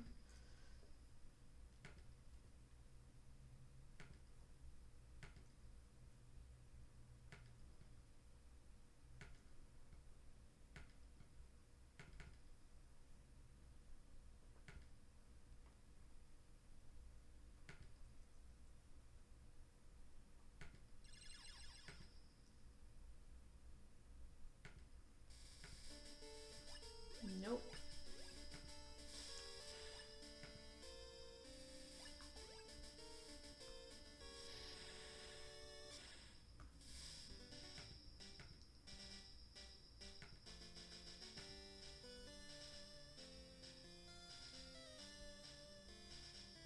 Hang on. That is not showing the right thing at all.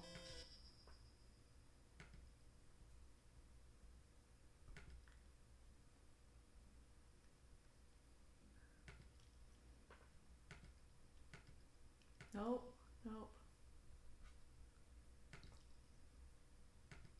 Alright. There we go. This should be showing it now.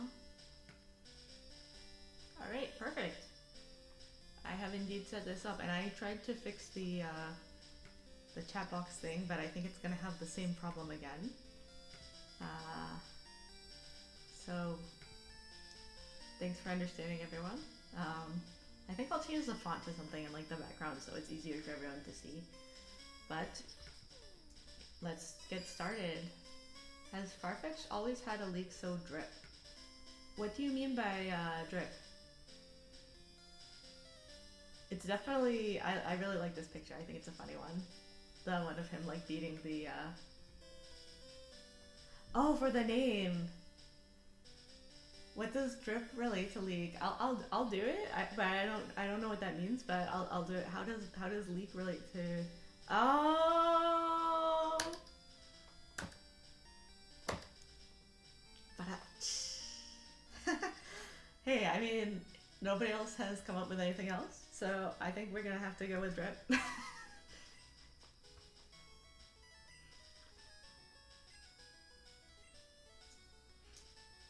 Whoa, whoa, whoa! Why is it showing Farfetch here? Okay, so when I use a program called like Universal Pokemon Randomizer to change the starter, and I know they always change the Pokemon they show you in the beginning. I think if you change anything, they do that. I'm not sure. Maybe it's just to like when you open up the game, you can know quickly that you did change something. Is my guess as to why it always randomizes this, even if you don't ask it to. But new name for Farfetch'd trainer.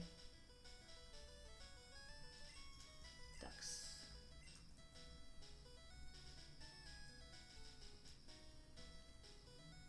But it's interesting that it randomized to a Farfetch'd.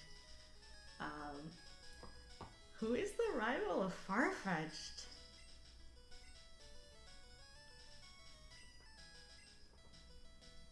What do you trade a Farfetch for, actually, in that one?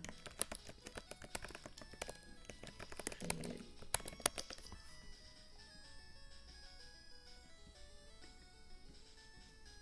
You trade a Spearow for it. What kind of fool gives away his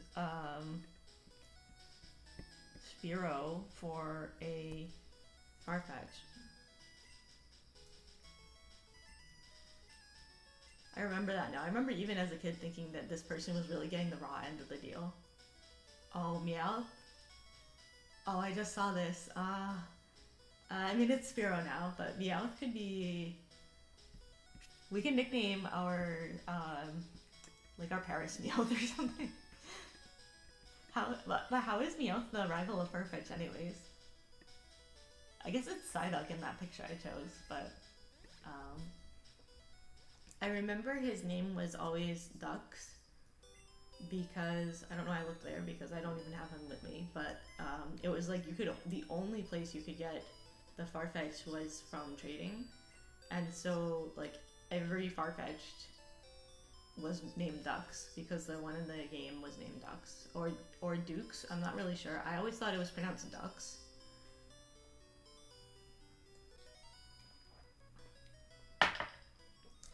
Well, let's just see. I really hope I didn't somehow make a mistake and not randomize it correctly, but it should work.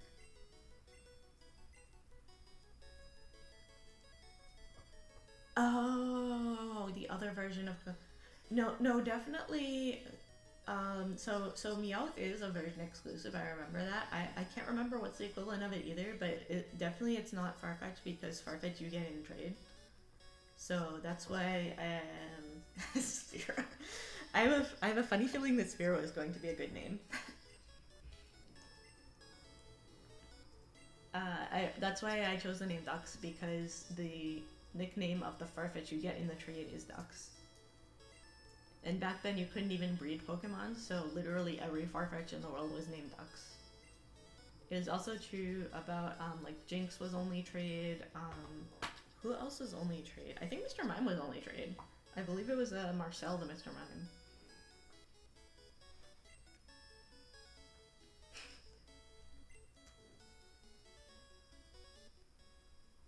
Hey, there it is. Okay, it did work correctly. I guess it was just a crazy coincidence that the opening Pokemon was also a Farfetch. The sprig of green onions it holds is its weapon. It is used much like a metal sword. Wow, I mean, with the new evolution, they really drove that home, that that's how it works. But that's cool to know it was always kind of like that. His height is 2'7" and his weight is 33 pounds. That is tiny, right? Like, how tall is 2 feet? About this tall, maybe? He's not quite as small as a cat. 33 pounds is still kind of heavy, but That's pretty tiny. I didn't realize Farfetch is so small. Small boy. And I did set up all this stuff, but I did not actually open up a list of his learn sets, so I should do that. But drip it is.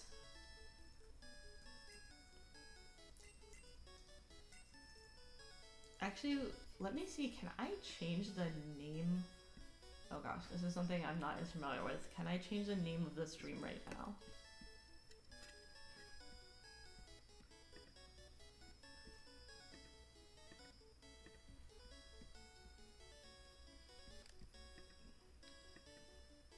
You know what? I'm not immediately seeing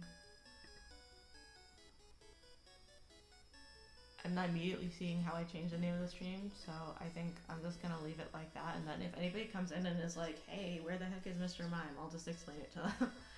But,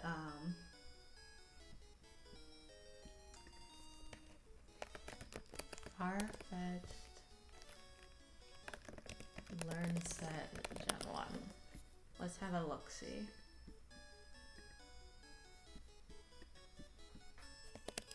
I recall that its learn sets are not. Okay, this will be interesting.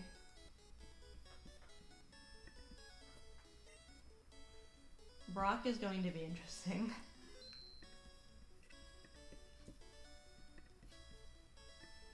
So let's go ahead and have our first battle with our rival. Alright, Spiro.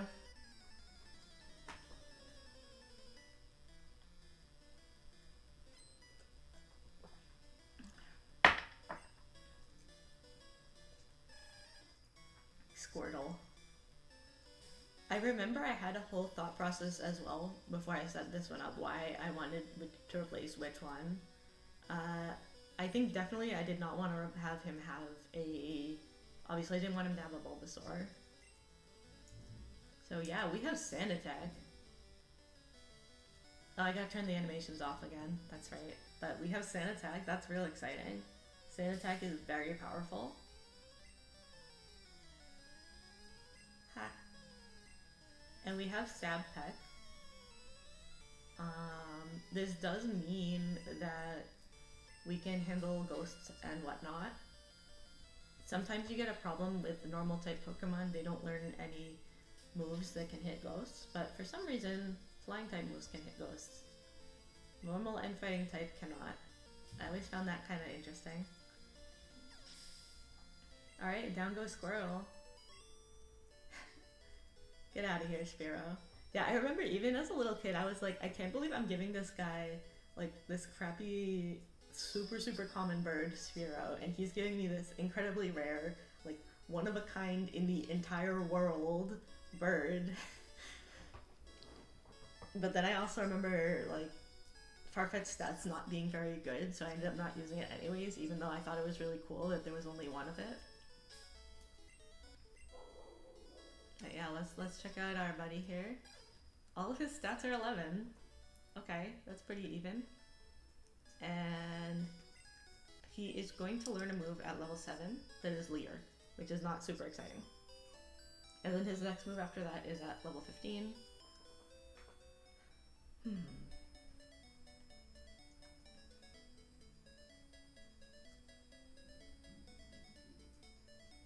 I think we can get a nice little potion from this guy. No, that's not the potion guy. No, I don't want to talk to you about ledges. Yeah, the early game here. So I think it'll be interesting. My brain is already going to Brock. I definitely need to be able to do more than one hit point of damage. Well... No, I don't think that's gonna work. Because if you only have so many power points of attacks that each do one hit point of damage, which is a very realistic scenario if you're starting with a Pokemon that is resistant, the rock type resists it. Nope.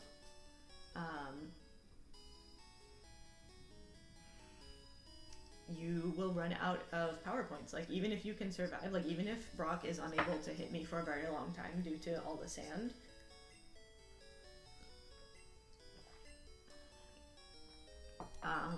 I could still run out of power points. And yeah, so I'm still thinking this through. I think almost certainly minimum battles does not seem likely to me. I'm thinking about whether or not it's worth just going ahead and doing the battles in the forest, like the extra battles, just because I don't see how Farfetch'd could win at minimum. Technically it's possible, right? Maybe not though, because you have to think about, even if I ran out of power points for everything and started using struggle, I think, and struggle does normal type damage, so he's gonna resist even struggle. I think I would take too much damage back, and the number of, like, even if he's at the lowest possible accuracy,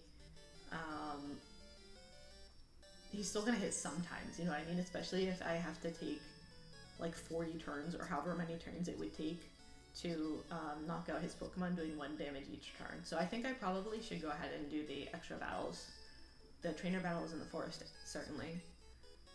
And maybe also that the Sandshrew kid, the Light Years kid.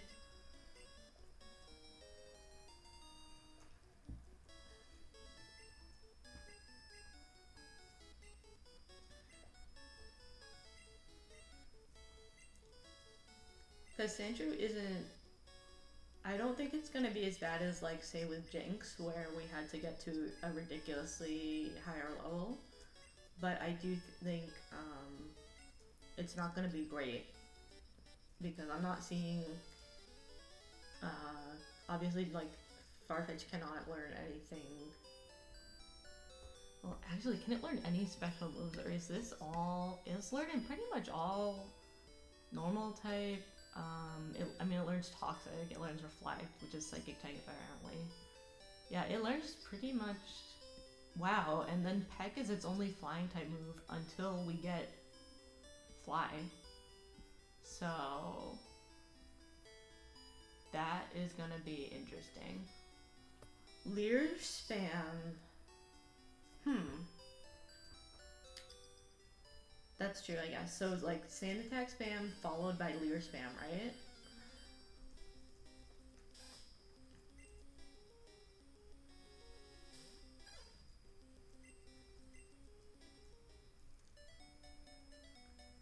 This is the free potion guide. My favorite part about this is that when you go to the Pokemart, there is no potion for sale. So he's like giving you a sample of a product that you will not be able to buy.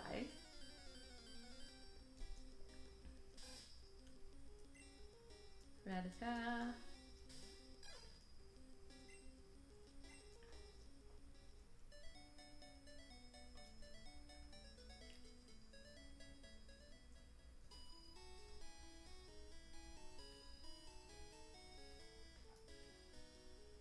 And then I believe, is it a potion or an antidote in here?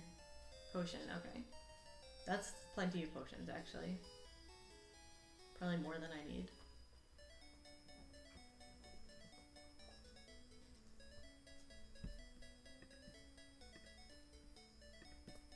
And, oops.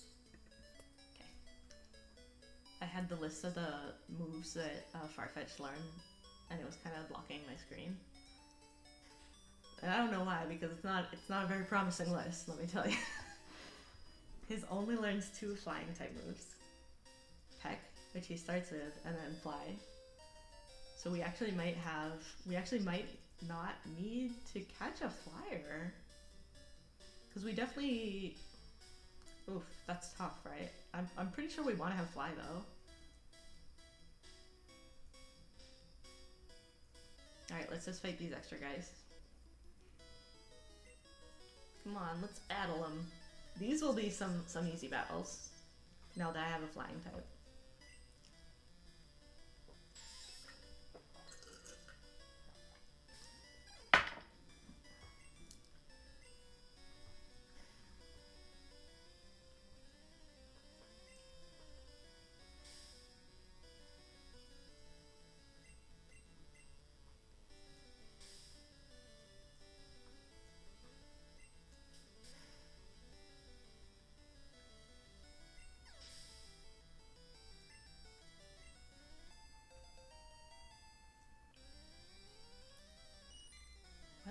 What group is he actually? Let's find out.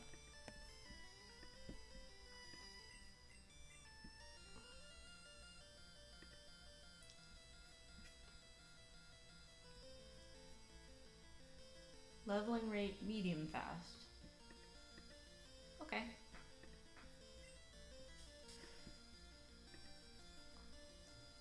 Just kind of average, I guess.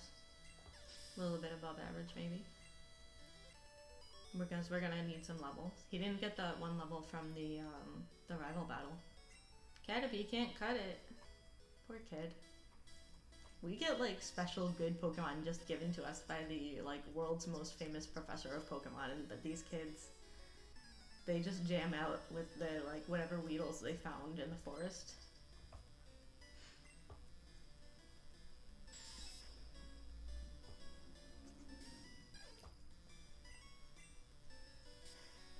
I don't even think I need to do like Sand Attack or anything here. It's just kind of straightforward. What I do need to do is turn off those battle animations. That will save us some time. You really don't miss much.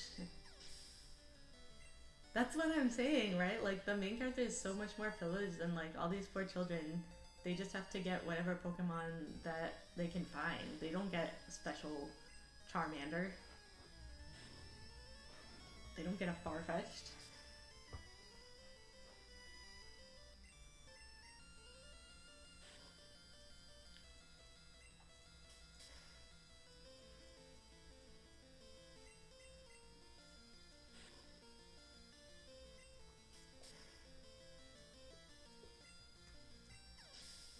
Two trainers start with Weedle. I was about to say I should do a Weedle run, but there's a Weedle run I would highly recommend. Oh, I forget the name of it now though. It's on YouTube. There's this guy that does this whole series. He's done Weedle in like every generation. His Weedle's nickname is Bongzilla. So if you look up like Weedle Bongzilla, you can probably find it. And I probably wouldn't want to do a Weedle run just because you can't improve upon perfection. No, but like those runs are really funny. It's actually surprising, even though a lot of people do solo runs, it's actually surprising, A, how many Pokemon haven't had any solo runs done, and then like B, how many have like maybe one run, but it's like the film quality is not clear, or like you can't hear them speaking, or something like that. I just realized I ran out of water, so I'm gonna do a super duper quick water break. If you're watching, here's a friendly reminder to hydrate.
Thank you. I didn't realize I was still muted.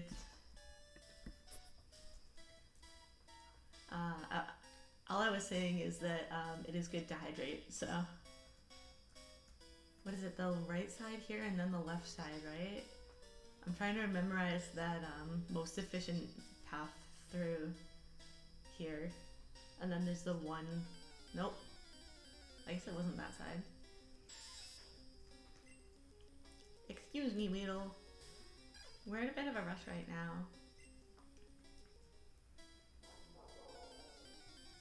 And then this side you just have encounters. This corridor, I guess. But, yeah.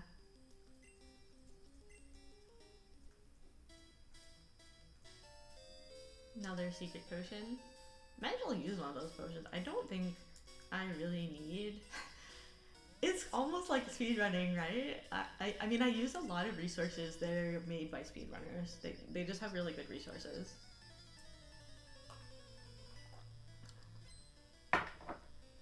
I don't think I'm really suited to just like straight up speedruns though.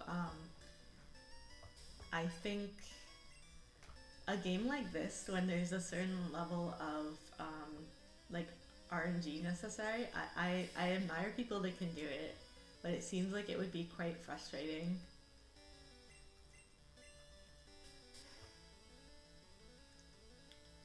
Oh wow, I did not need to set up at all here. I don't know why I set up, and he poisons me anyway, so. But down he goes.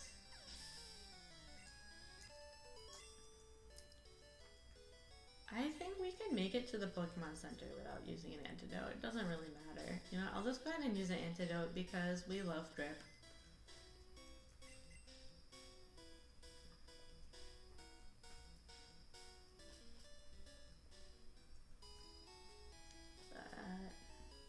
We're almost there. Yeah, it's probably better we used it. I think we would have made it, but we would have had to sit through that flashing sound.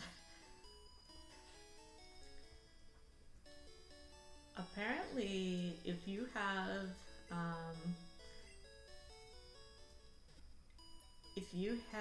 like, how does it work?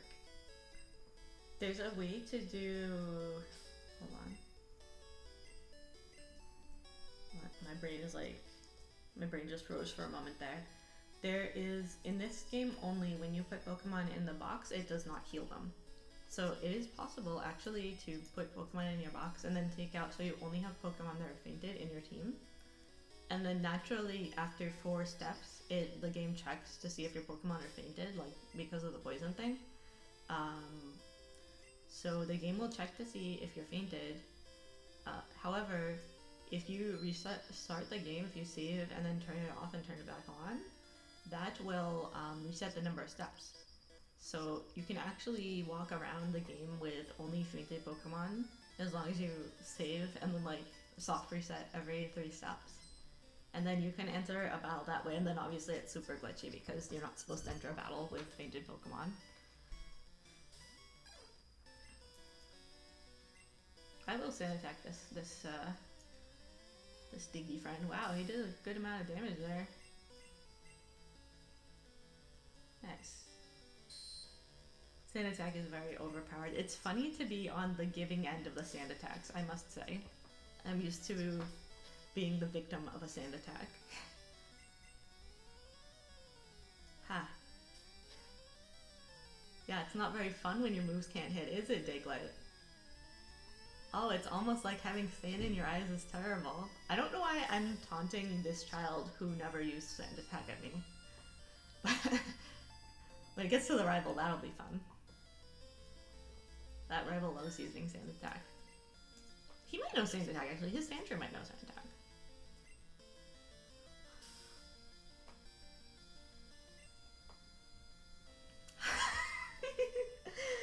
You can't sand attack the sand attacker. What are you gonna do now? Oh, you want to scratch? You can't even scratch. What now, Sandshrew?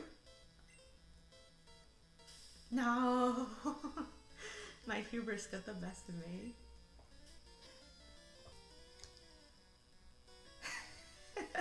That is literally what is happening right now.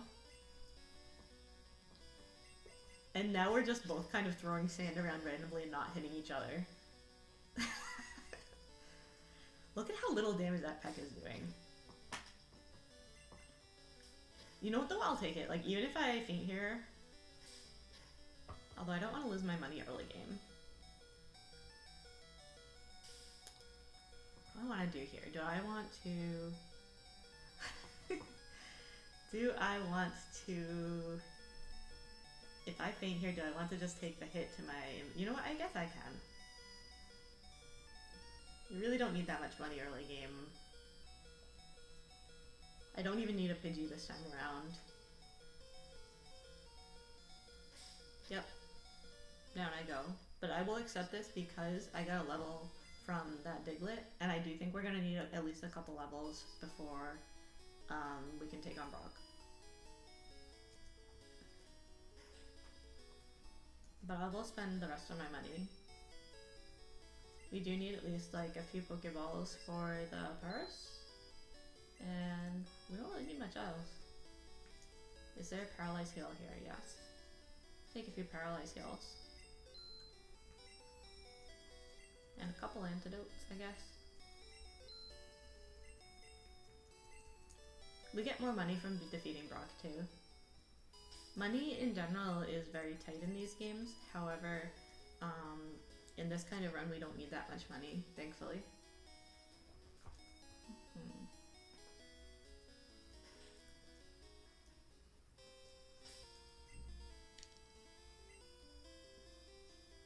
I do think I should use some more Leers on at least the Sandshrew there because I'm not doing much damage. And that also scares me in case of Brock.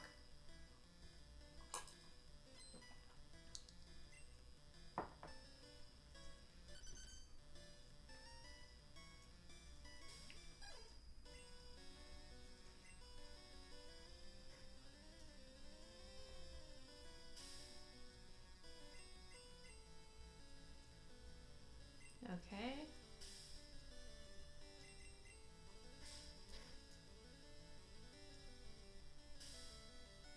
All right.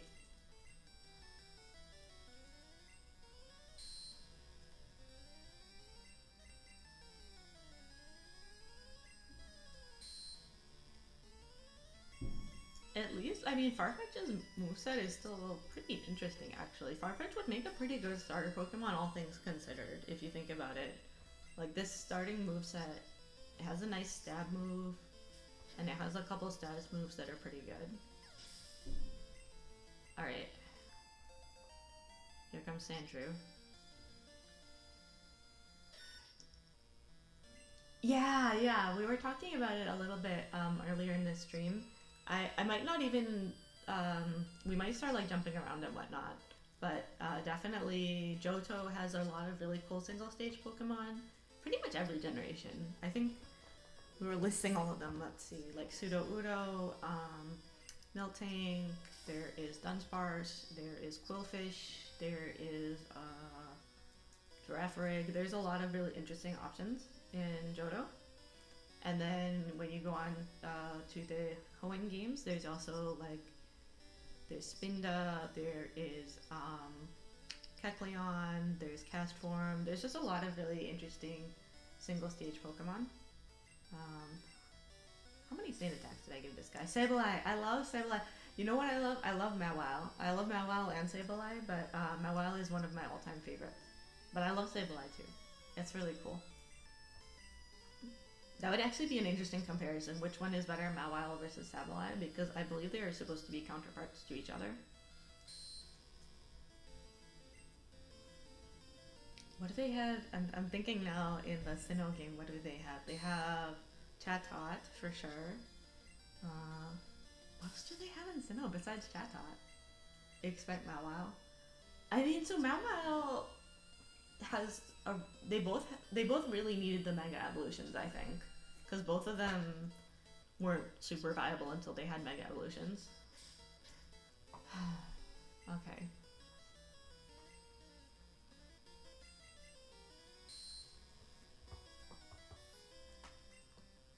I mean, Sableye is Sableye. I don't know how to pronounce that, but it is a dark and ghost type, right? Or is it just ghost type?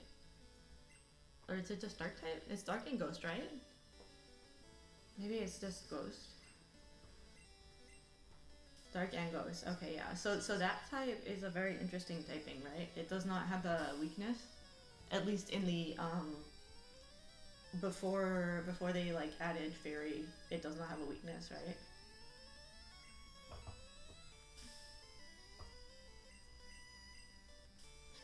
Although Mawile being steel has the weakness of is that it? That it? Nice! We did it! Great job, Drip! Oh, you didn't get another level? That's too bad. Like, the weakness of steel is what? Fire and... Is steel weak to anything else besides fire? Fighting. And so if you're in a region with a lot of water, fire types aren't quite as scary. Ground, thank you. Okay. So actually, probably like Ruby with Mawile would be more interesting then, because you get more of those, like the fire and ground types that you would be weak to.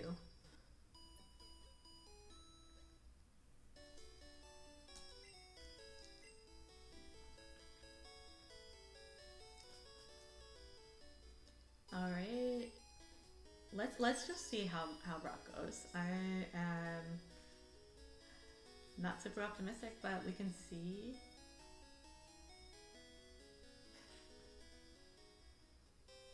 I'm thinking, do I want to go ahead and do like full 6 sand attacks? And then like 6 leers? I might...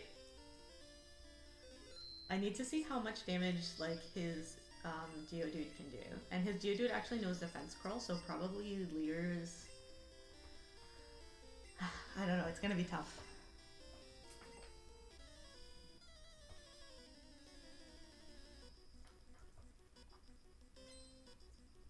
Ooh, yes, Pachirisu and Carnivine.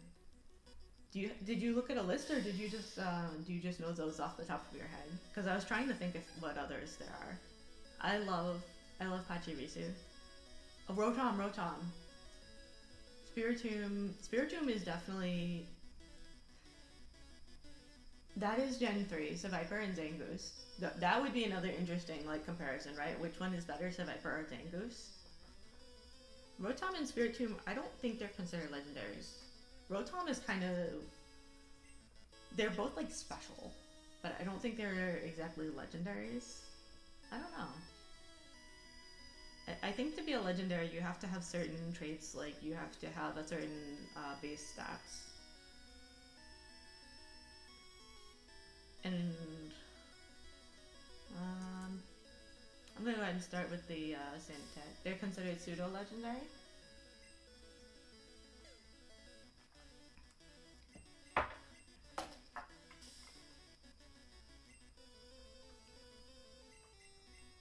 Yeah, I don't know if leers are gonna work here because he has defense curl on him. Yeah, I mean they were both like special Pokemon, right? Like especially Spiritomb. I remember the way you got Spiritomb was so weird. It was something like you had to visit a specific number of like other like human players, but it could also be like the same person a lot of times. I think that's what like my friend and I did, was we just visited each other like a million times in a row. But it was really weird because it's like, why do I need to visit other human players to find like this, make this ghost appear?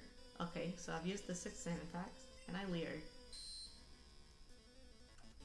What is the event like in Gen 8 for Spiritomb? Is it similar? Like you have to do something special?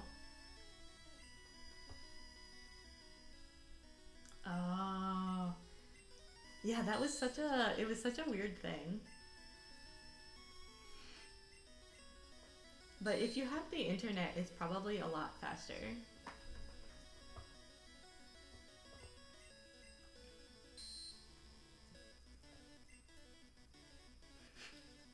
Oh, Rotom just spawns in the wild. Well, Rotom, didn't they turn the Pokedex into Rotom is now the Pokedex is like a Rotom Pokedex? I played Sun and Moon, and the Pokedex like talks to you.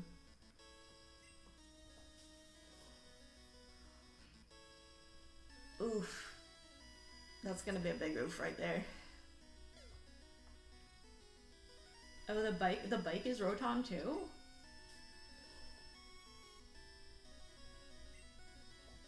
I don't know, I mean, Rotom is special, but that doesn't make it, like, a legendary Pokemon, right? Like, so Lapras is special.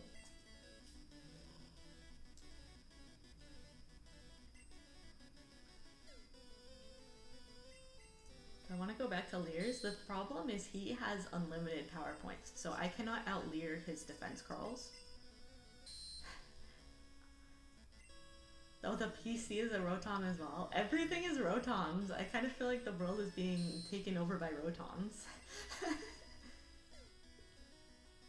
I did not care for having the Pokédex. Is it still in the new game? Is it still like the Rotom talks to you all the time? I really did not care for that. I thought it was a little bit too much. Like, the idea was cute, but he talked too much. Rotom slave labor. That's why we don't call them HM slaves around here. We call them HM friends. But if they're stuck being computers and stuff, I don't know. Maybe Rotoms, do they want to be computers? Because if you're getting into slave labor about that, then you also have to ask about the Chanseys, which is always like my question in the Pokemon centers. You know, are they getting paid a normal wage? Like, we're assuming that the nurses get paid a normal wage, right? Because that's just like a normal job. Like, are the Chanseys also getting paid a wage, or are they just like, is it like with child actors where like the parents, you always hear about those child actors that their parents get their income, and then like their parents, you know, like invested in something they don't want or something like that, and then when the child actor grows up, they sue their parents or whatever, right? I'm wondering if that happens with the Chanseys. Like, are the nurse joys keeping their income from them? Do they get to keep their own income? What would a Pokemon do if it had income? What would it even buy? Alright, maybe we're okay here, honestly. But let's see what happens with Onyx. Okay. I mean, we got past Geodude. I almost wonder if we could have not had so many levels.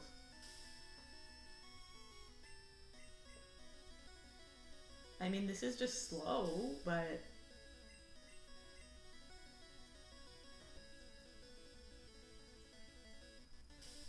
And I attack second, which is not great.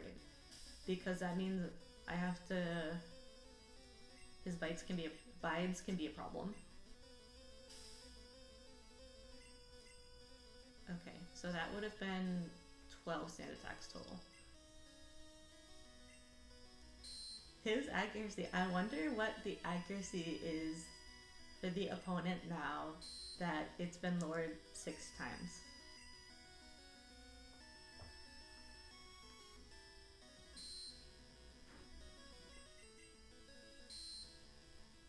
He can't raise his defense, huh?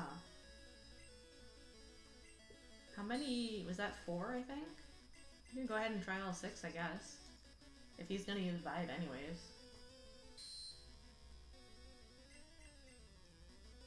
Okay, yeah. We've maxed out on both of those. But, yeah, I have to avoid getting hit by that. Alright, let's go. We've done the best we can. Okay guys, that is after 6 Leers. That is, I mean, at least it's not 1 damage, but this is a beautiful thing.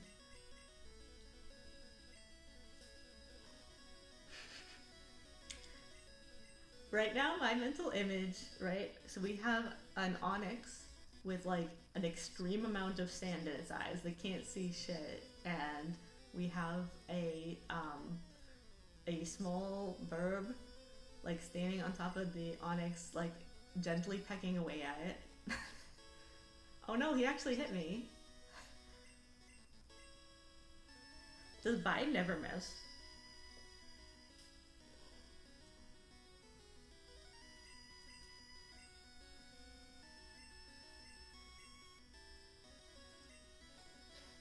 I feel like Bide never misses.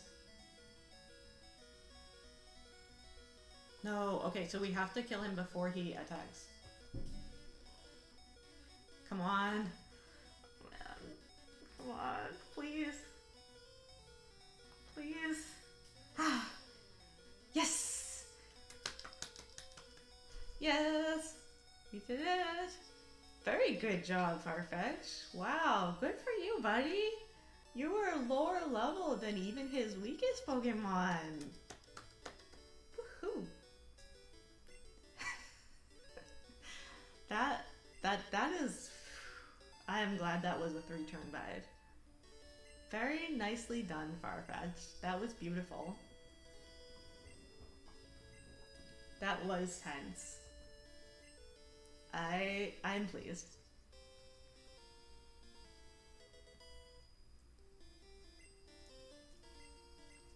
Cool. Thanks for the TM. I mean, this definitely went better than I thought. I'll say that.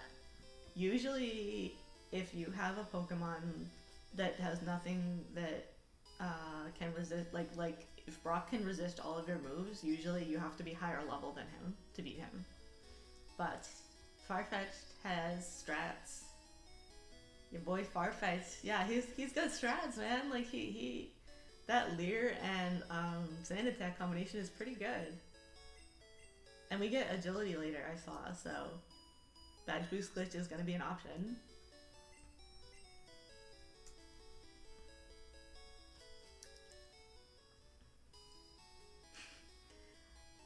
Alright, Gantarox.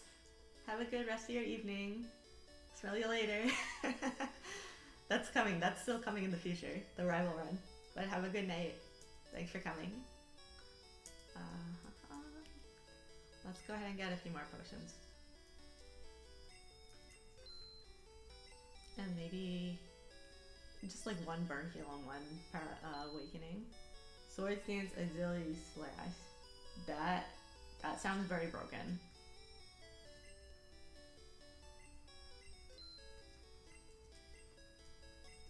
Sword Stance Agility Slash. Yeah, that sounds extremely promising.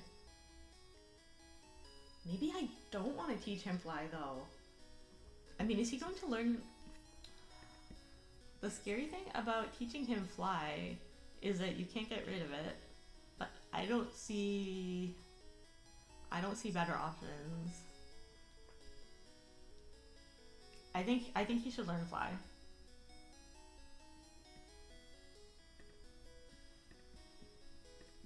Maybe. I don't know. It's really scary in this gen because, you know what, I will actually, I will save and reload if necessary. I will get a bird just in case.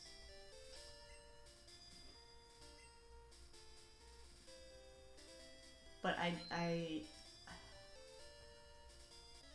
don't see him not using Fly.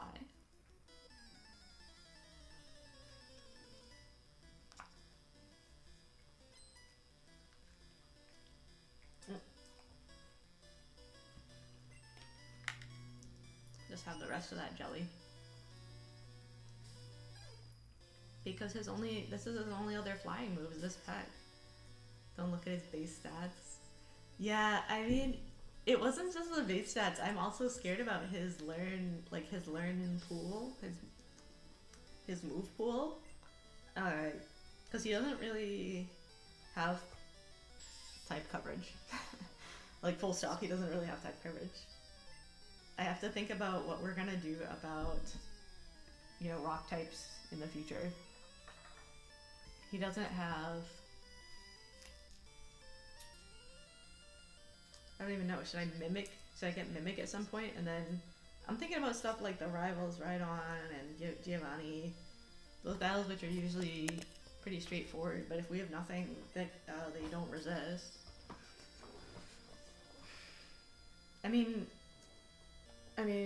have you done this before? Like, how broken is Sword Stance Agility Slash? Like, is it enough that... Oh! Well, hello! Well, hello there! Look who came to say hello again. You've been missing in action for like a whole hour. That's my cat.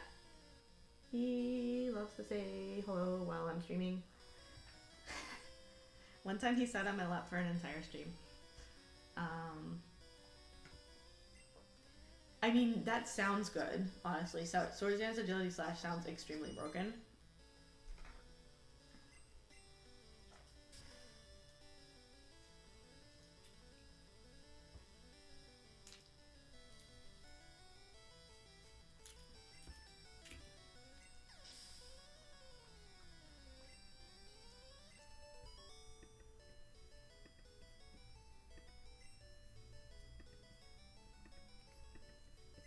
You beat me again.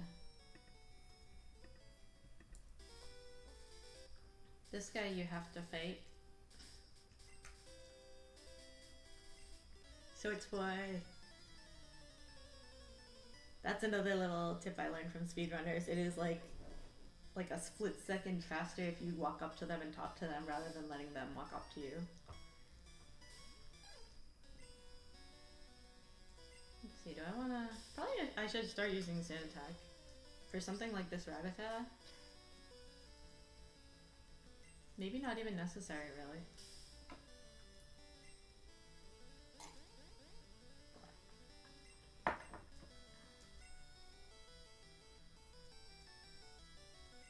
Ha!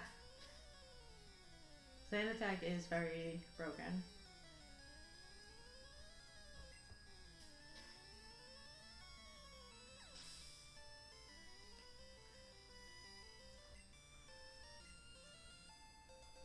Actually, I guess Fly is pretty much mandatory because of the ghost. Yeah, I'm just gonna go ahead and not get a bird and just give him Fly. Even though it's just, I get very intimidated by the idea of using an HM. Because you can't like erase them in this, but yeah, for Giovanni. I mean, so Slash is the one that has an increased critical hit when you are faster, right? So I would imagine that Agility Slash Swords Dance is pretty broken because your attack would go up plus you would be fast. Sometimes that's just what you need to do. You need to just kind of like overpower them. It'll be interesting because the last few Giovanni has been a pushover, so it'll be interesting to have one where Giovanni is a threat. And this is why we buy potions. Nice try, Shorts Kid. This guy you have to fight. If you fight the girl, you have to end up fighting both of them.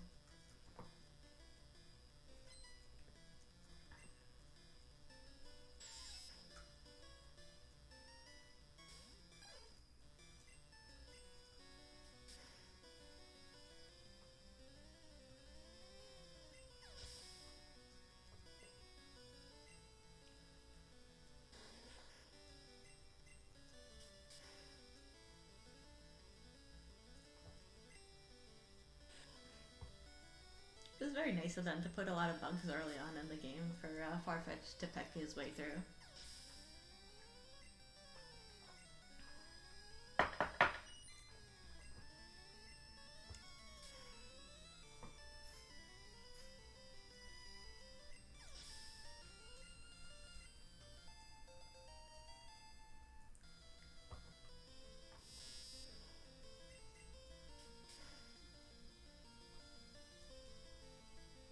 I'm trying to think about what else.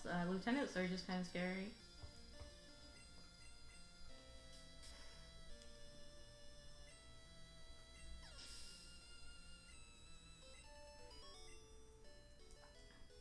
Sabrina should be easy.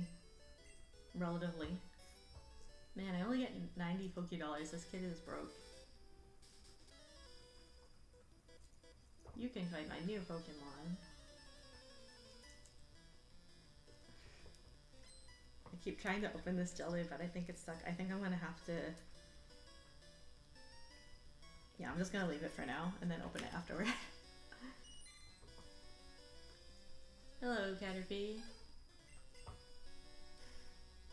So far, I'm liking this run. I liked how that rock battle went. That was very interesting.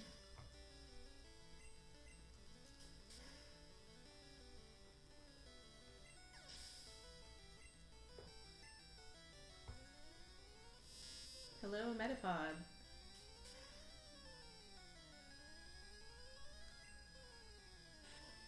Oh, you know what? I just realized I didn't turn off the battle effects. It's pretty late for me to realize. Usually I realize it in like the first couple battles. Alright, down you go, bug catcher. Thank you for that small amount of money. Let me check and make sure they changed. Okay. Yeah, so let's just not get a bird today.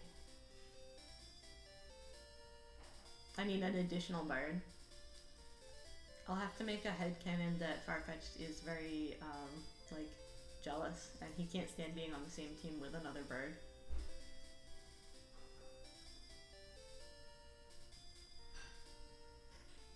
Apparently people are supposed to eat Farfetch, right? That's why there's so few.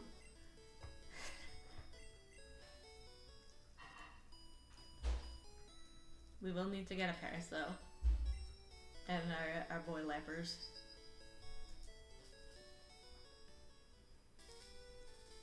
I mean, you fly on the Farfetch. You know, you grab onto his little feet and he flies. It's the same as like a Pidgey, right? None of them really make much sense. Gotta dodge this girl. There is like a rare candy in here I usually like to pick up.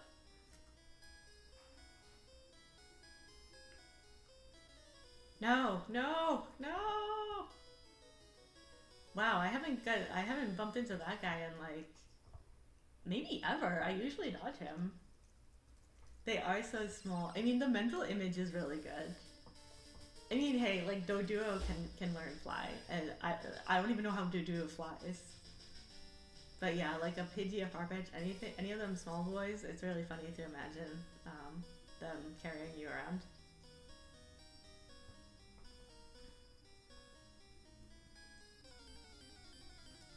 Come on, Ferris.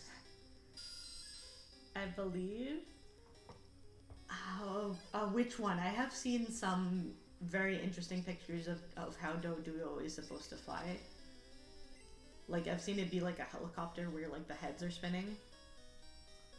I'm gonna save here. Because I don't want to bump into that guy. But I do want to get the rare candy. I believe it's like over here. I mean, maybe helicopter is how they do it. But that's I guess that still doesn't answer the question of how like a small one like Pidgey or what have you. And then Zubat cannot fly. I always thought that was kind of weird.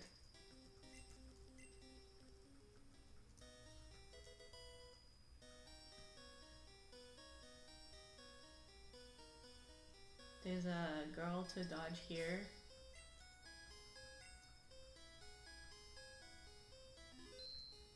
Okay, where is she? Around we go. And I believe there's somebody down here. Yep, that guy.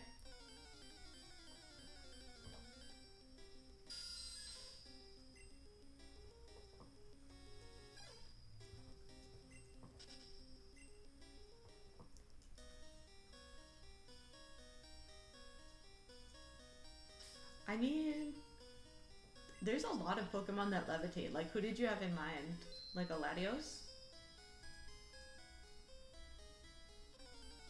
I know you can fly in Rayquaza.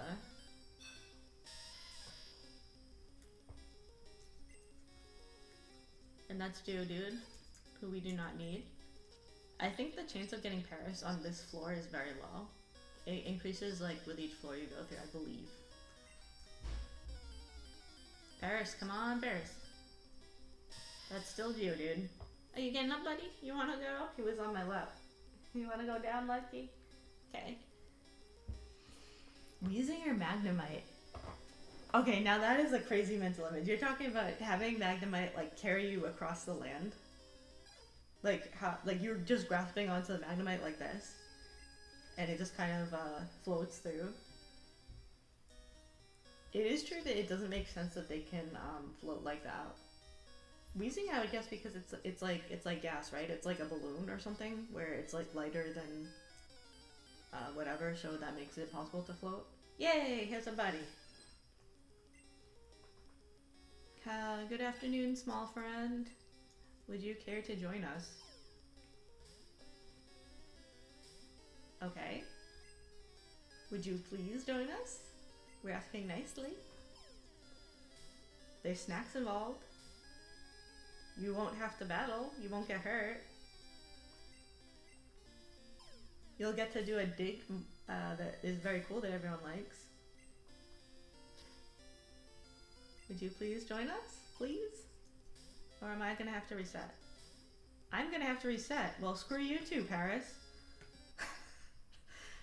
That's the first time that's happened to me, actually. I kept saying every time that sooner or later, statistically, it would happen, but that is the first time I ran out of Pokeballs trying to catch the HM friend. Even though I asked him so nicely.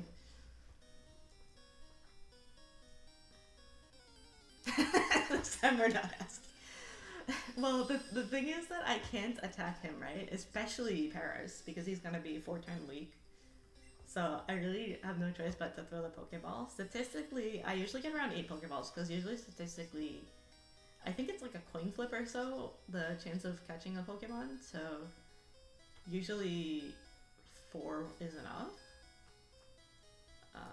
If we can't find that, we can always find Sandshrew also.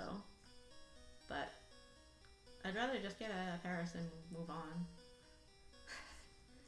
This time the Paris didn't even come to say hello to us. Let's see if we can find more on this floor.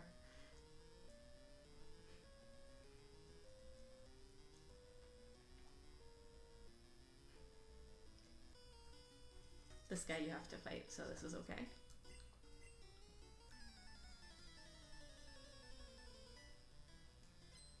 The fossil is like 2 feet away from this guy and he doesn't even know.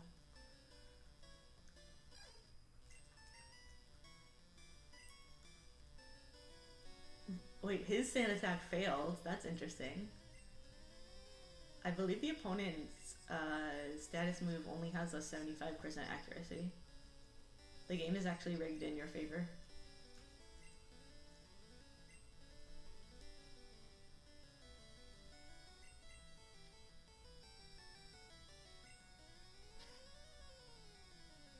The last peg didn't make a sound effect. I just realized that. Now it makes a sound effect. That was kind of weird. One of the pecs did not make the sound effect. And here's Zubat.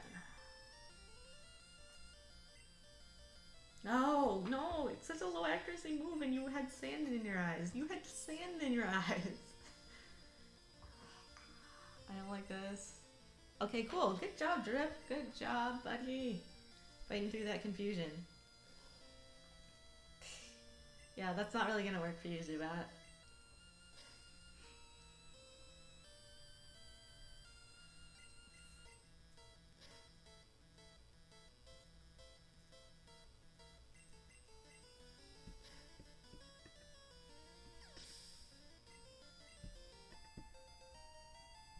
Good job, Farfetch'd. And now he's got Fury Attack. Although, Fury Attack is kind of garbage. I don't even know if we will need it at any point. Maybe... I can't even think of when we might need it. Come on, Paris. That is not a Paris.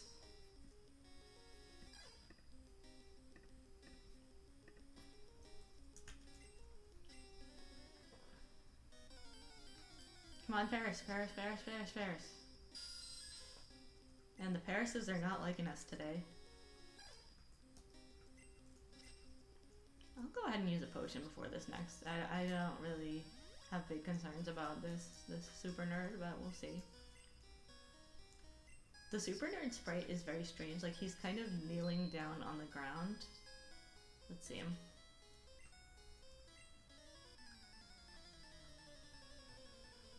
Yeah, like, I don't know what position this is. Like, is it like he dropped the something and he's trying to pick it up off the ground? It's a very weird angle.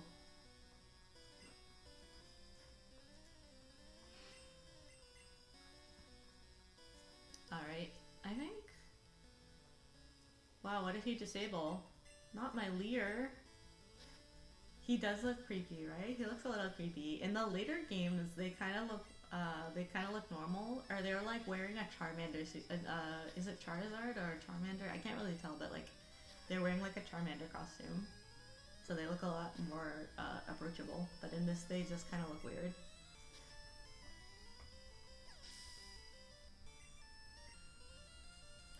Voltorb. Actually, I mean, the electric types are gonna resist attack, so maybe Fury Attack would be better here? I don't even know. Because Fury Attack is a really unfortunate move. Like, it has a very low power, and it has a high chance of missing, but... Alright, I mean, four hits in a row, that's good. Let's see how much this not very effective peck is gonna do. Yeah, I guess the Fury Attack should be better for... Well, hello again! Oh, I gotta love my cat. What's up? Oh.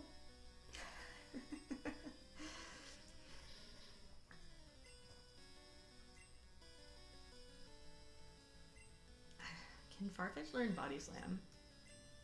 Let me look at that. Yes. Okay. Almost certainly we're gonna want to pick up Body Slam. Yeah, because when does he learn Slash? Level 39. He doesn't get Slash for a little while. He's getting Sword Stance pretty soon. 23. Level 23 is not bad.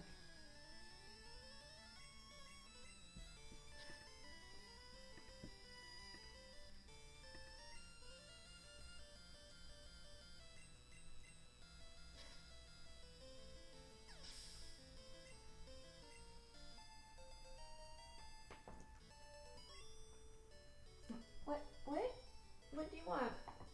What do you want? Do you want attention? Give me like 10 minutes, okay?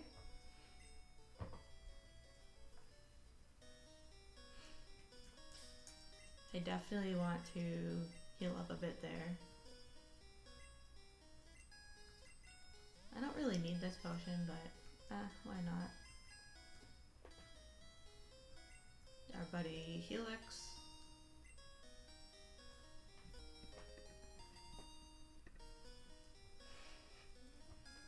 I'm just gonna let my cat do whatever he's doing there. Just hanging out. Yes, Paris. Okay, Paris. I know you want to join us. We have awesome, we have pizza parties. Paris probably doesn't eat pizza. We have, like, mushroom parties? I don't know what Paris eats. Berries. Man, these guys are not... You know, let me try... I feel like I'm gonna knock it out, but let me try, like, Fury Attack, because it's kind of a bad attack. Don't knock it out. You're gonna knock it out, aren't you? Perfect, okay. Maybe we can catch it now. Wow, okay. Paris is not messing around today. Are you serious, my dude? Like, just get in the ball! Get in the ball! I'm not redoing that Super Nerd battle. Alright. That's right. Learn your place, Paris. You don't get to be that... take up that much time in our runs. You're on thin ice, Paris. You're no longer an HM friend. Now you're an HM laborer. You're just lucky I am so kind that I do not demote you to HM slave. HM contract worker whose contract may not be renewed depending on his quality of service. Alright, we only got like a couple minutes left here. We can go ahead and see how the rival goes, I guess. Probably not gonna have enough time to get very far, but let's give the rival a try. And then probably call it a day.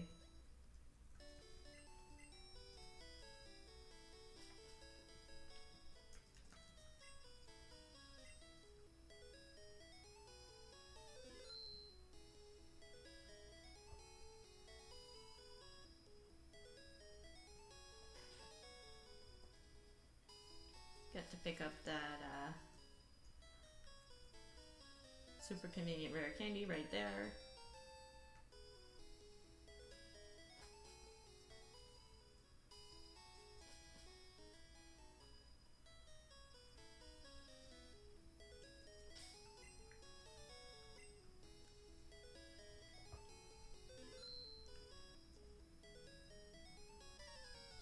Let's see how this goes.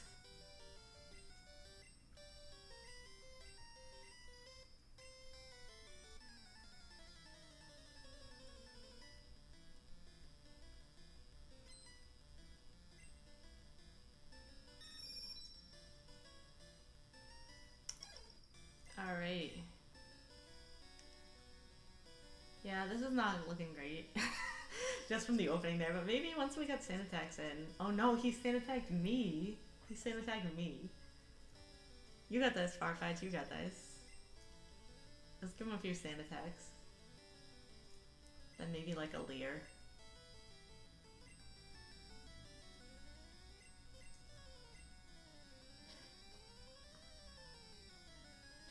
Yeah, I think we're gonna have to think about strats for this.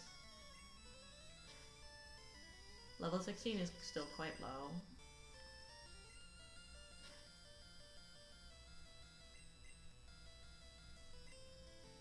Can I at least get level 17? No?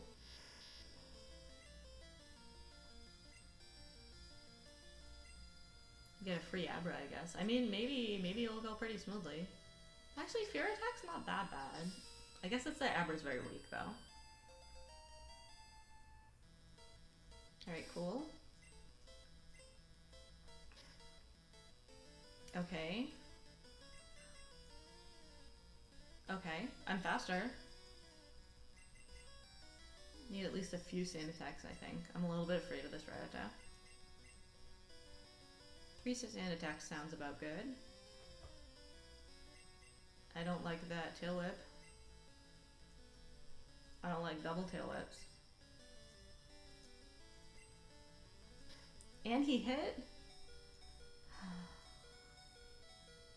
Okay. Okay. This is actually, we might be able to do it at this level. Because this is the last guy, right? Miss, miss, miss, miss, miss.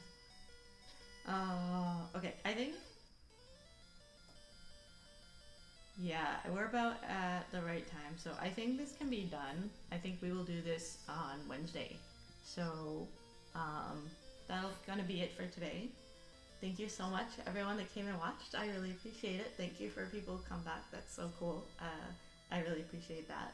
If you're watching this and you enjoyed the stream and you haven't followed yet, please do check out that follow button. And my next stream will be Wednesday, same time, same place. So I will see you guys again next time. Have a great rest of your day.